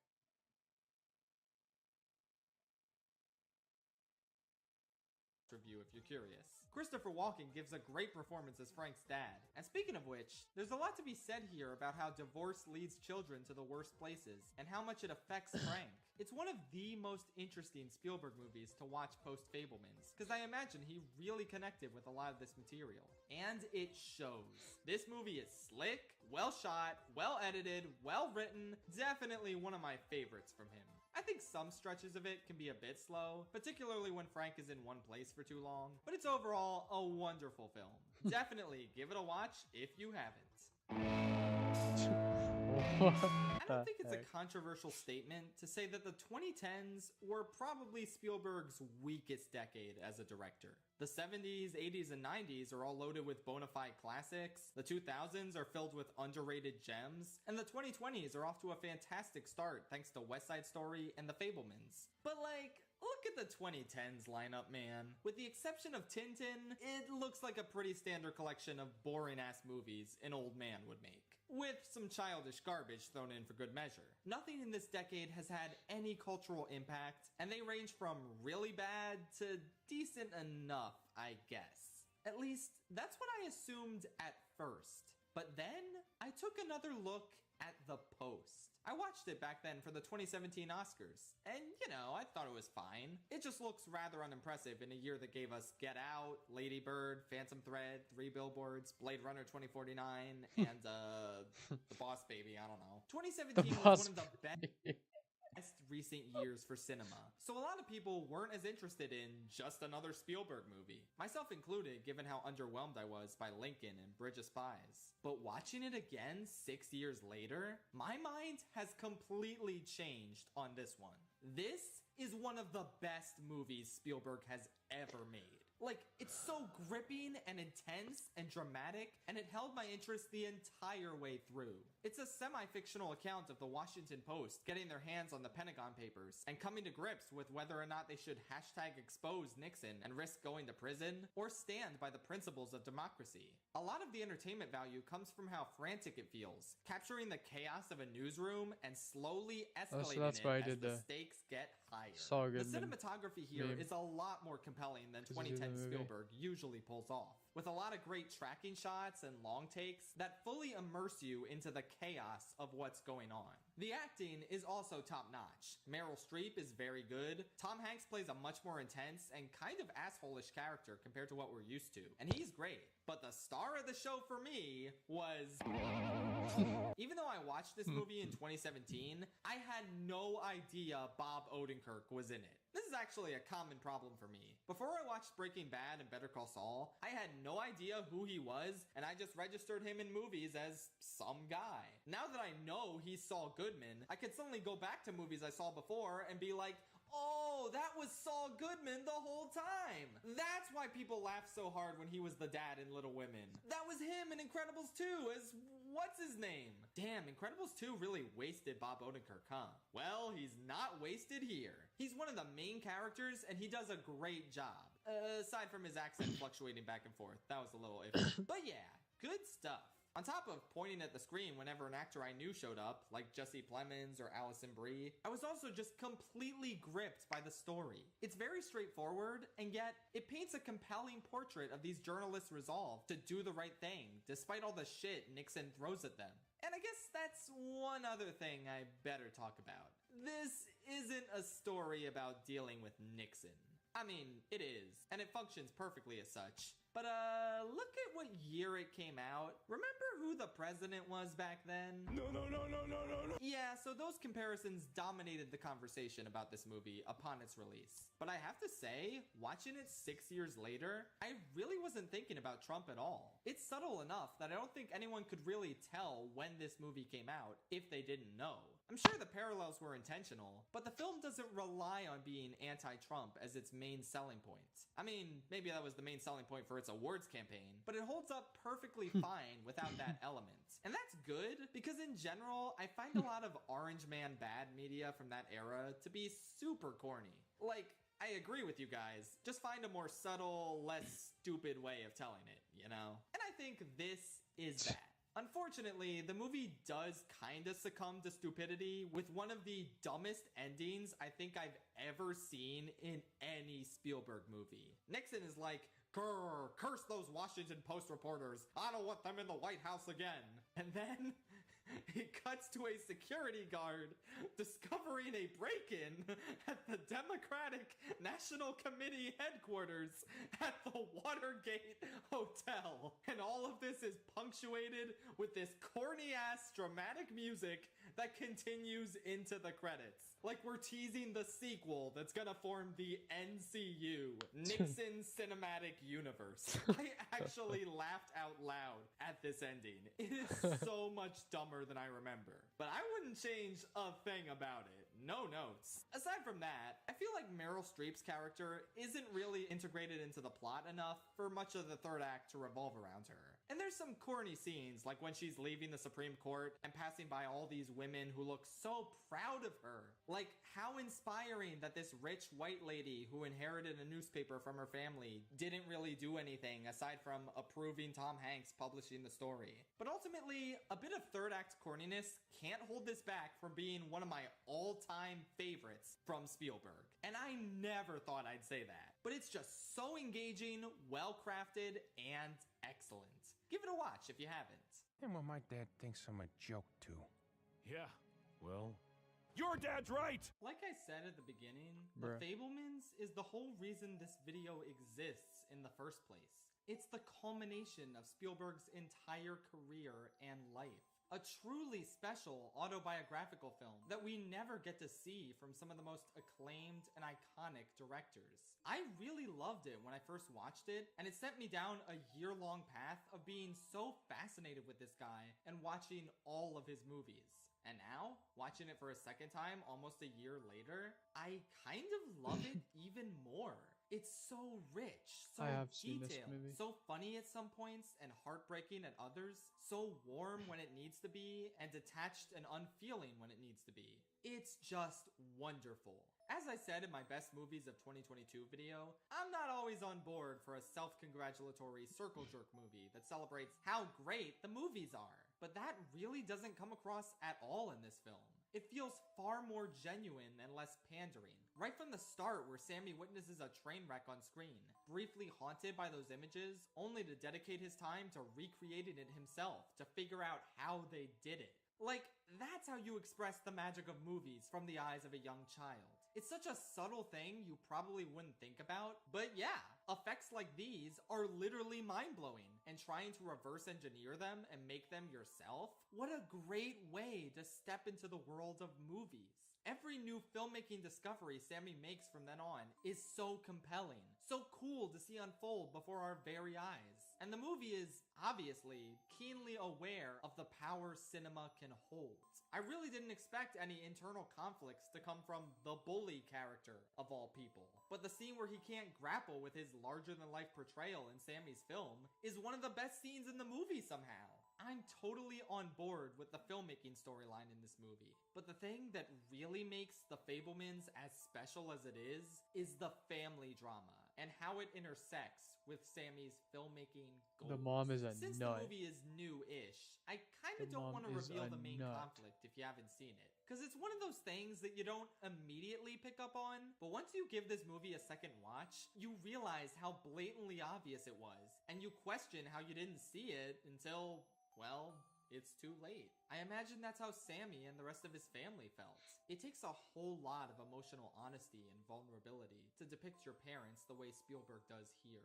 Even though the whole ordeal was over 50 years ago for him, it feels like he never really recovered from it.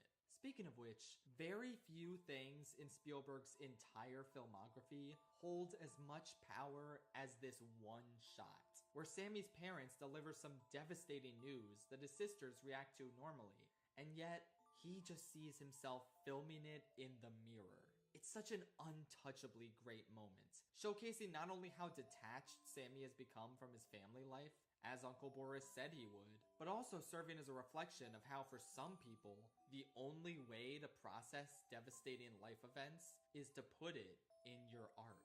Spielberg had already reflected this moment in so many of his previous films, but to finally visually show us the process behind it, it's absolutely unreal. You can just tell he was holding this shot in his entire life. And I'm so glad he got to make not only it, but the entire movie surrounding it. His direction and the script he co-wrote are excellent, and the cast sells every moment so perfectly. Gabriel LaBelle is so strong as Sammy. Paul Dano gives such a great, quiet, and understated performance is a great as actor. a man who just accepts his life falling apart around him. Michelle Williams captures all the nuances and contradictions of her character perfectly. Judd Hirsch was only in one scene, but it was a good scene, and he was good in it. I don't know why he was nominated for an Oscar for that one scene, but sure. The cameo at the end was beyond iconic. And hell, even Seth Rogen is really good in this. It sounds insane, the idea that this is the movie and this is the role Spielberg cast Seth Rogen in, but damn, I don't know, it genuinely works. You believe the thing that's going on with this character is going on. He's pretty damn good in this role. At one point, there's a monkey that's named after Seth Rogen's character. This is a clever reference to Seth Rogen playing Donkey Kong. Bravo, Spielberg. As an aside, this movie's obviously semi-fictional, so it's safe to assume not every single thing in it happened in real life. But I knew that the monkey was too damn out there to not be a real thing. My friend looked it up, and yep, it's real. Spielberg's mom had a monkey. That's pretty chicanerous. Anyway, I suppose in terms of problems, this movie does drag a tiny bit at parts, but not really that many. Like I said, I was even more engaged the second time around. Not only because it's a film that rewards a second viewing, but maybe because in between those two viewings, I saw most of this man's entire filmography. I witnessed the pieces of him that he put in the films he created. I read a lot about him and the things he did on his journey to become the most financially successful and one of the most acclaimed directors of all time. The Fabelmans is such a vital and instantly iconic part of his filmography. One that I'll remember for years to come for its warm sentimentality and brutal honesty. It's a film that makes you feel more connected to him than any of his previous work could possibly accomplish.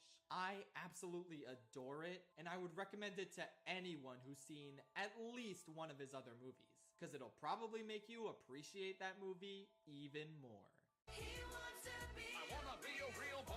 I didn't know anything about AI, artificial intelligence, going in, other than the fact that it's one of the most divisive Spielberg movies. Tons of people laud this as an absolute masterpiece, but that's not necessarily the majority consensus. Others think it's okay, and some just outright hate it. What do I think of it? Well, there's not really much suspense given how far into the ranking we are, so you can probably tell that I'm pretty firmly in the masterpiece camp.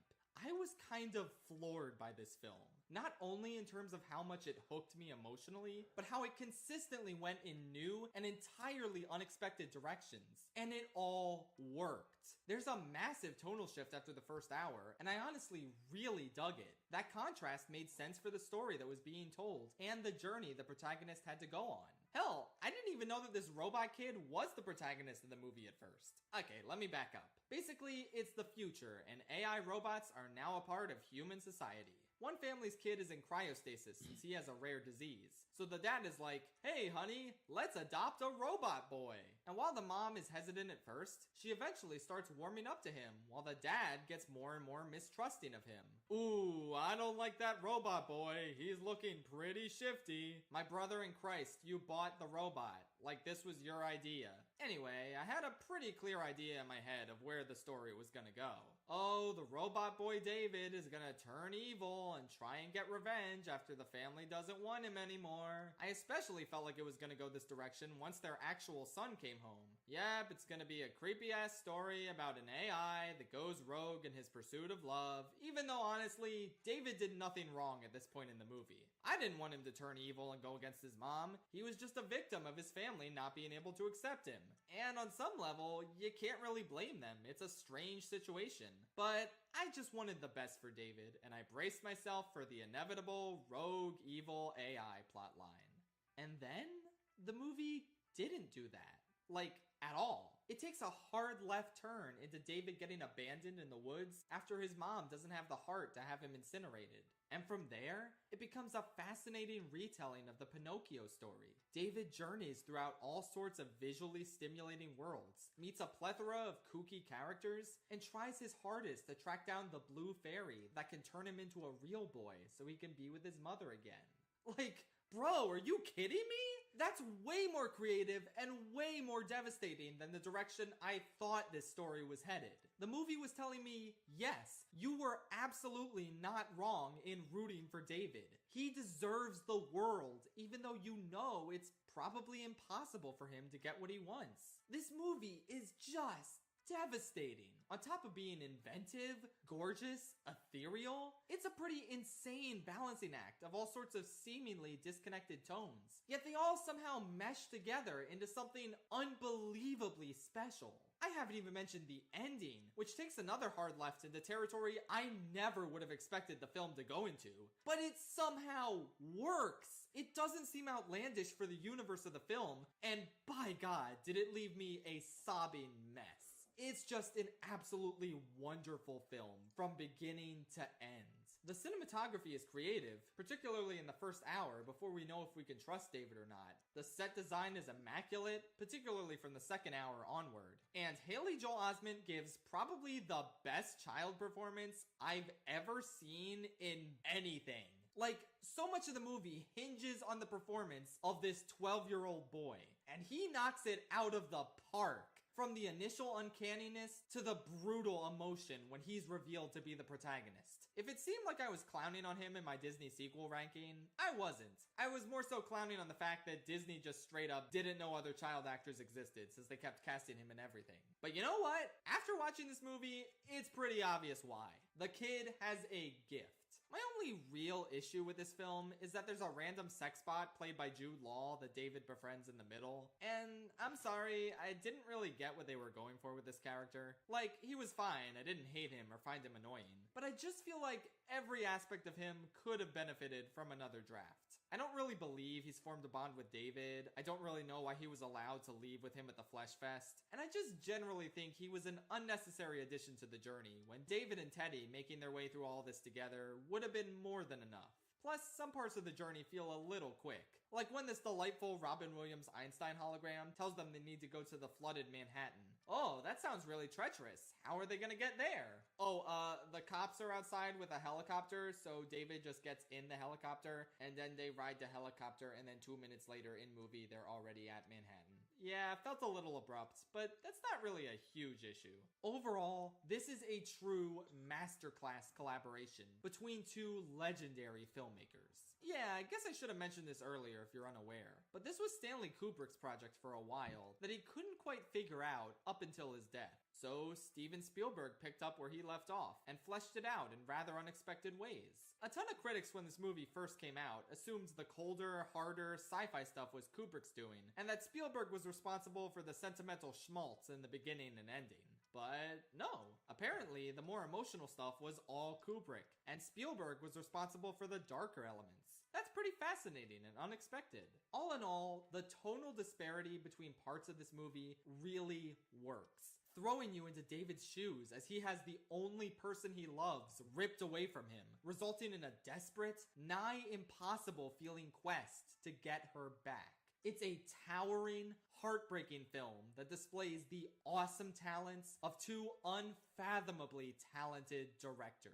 Not every aspect of it works for me, but most of it works wonders. You need to seek this one out no matter what you've heard about it. It's truly special in every way.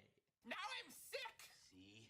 You said that would happen. You are a precog! Holy hell, Spielberg was cooking during the 2000s. I'd argue this is his most consistent decade, since apart from the unfortunate blunder that is Crystal Skull, everything he put out was a banger. Munich, War of the Worlds, AI, Catch Me If You Can, The Terminal, which is a good movie, damn it, and the best out of all of these, Minority Report. I'm kind of shocked this movie hasn't caught on in larger pop culture, because it's just a good as hell, high concept action sci-fi thriller that anyone can get into.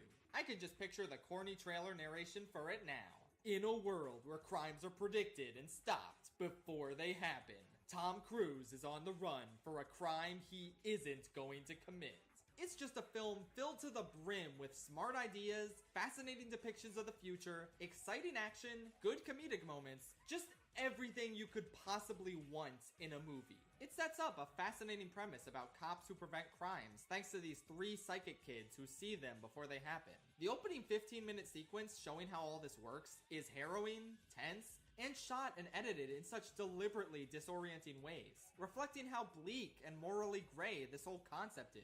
It's a great opener, but once it was done, I was like, okay movie, you really hooked me with the premise, but I sincerely hope the main plot can make effective use of this premise. And thankfully, I wasn't disappointed. The precogs predicts Tom Cruise is gonna murder someone, and now he's on the run from his own comrades. A classic tale with an ingenious sci-fi twist. It makes for an absolutely captivating game of cat and mouse with so many surprises in store. The world is so creative, with cars that drive vertically, spider drones the police use,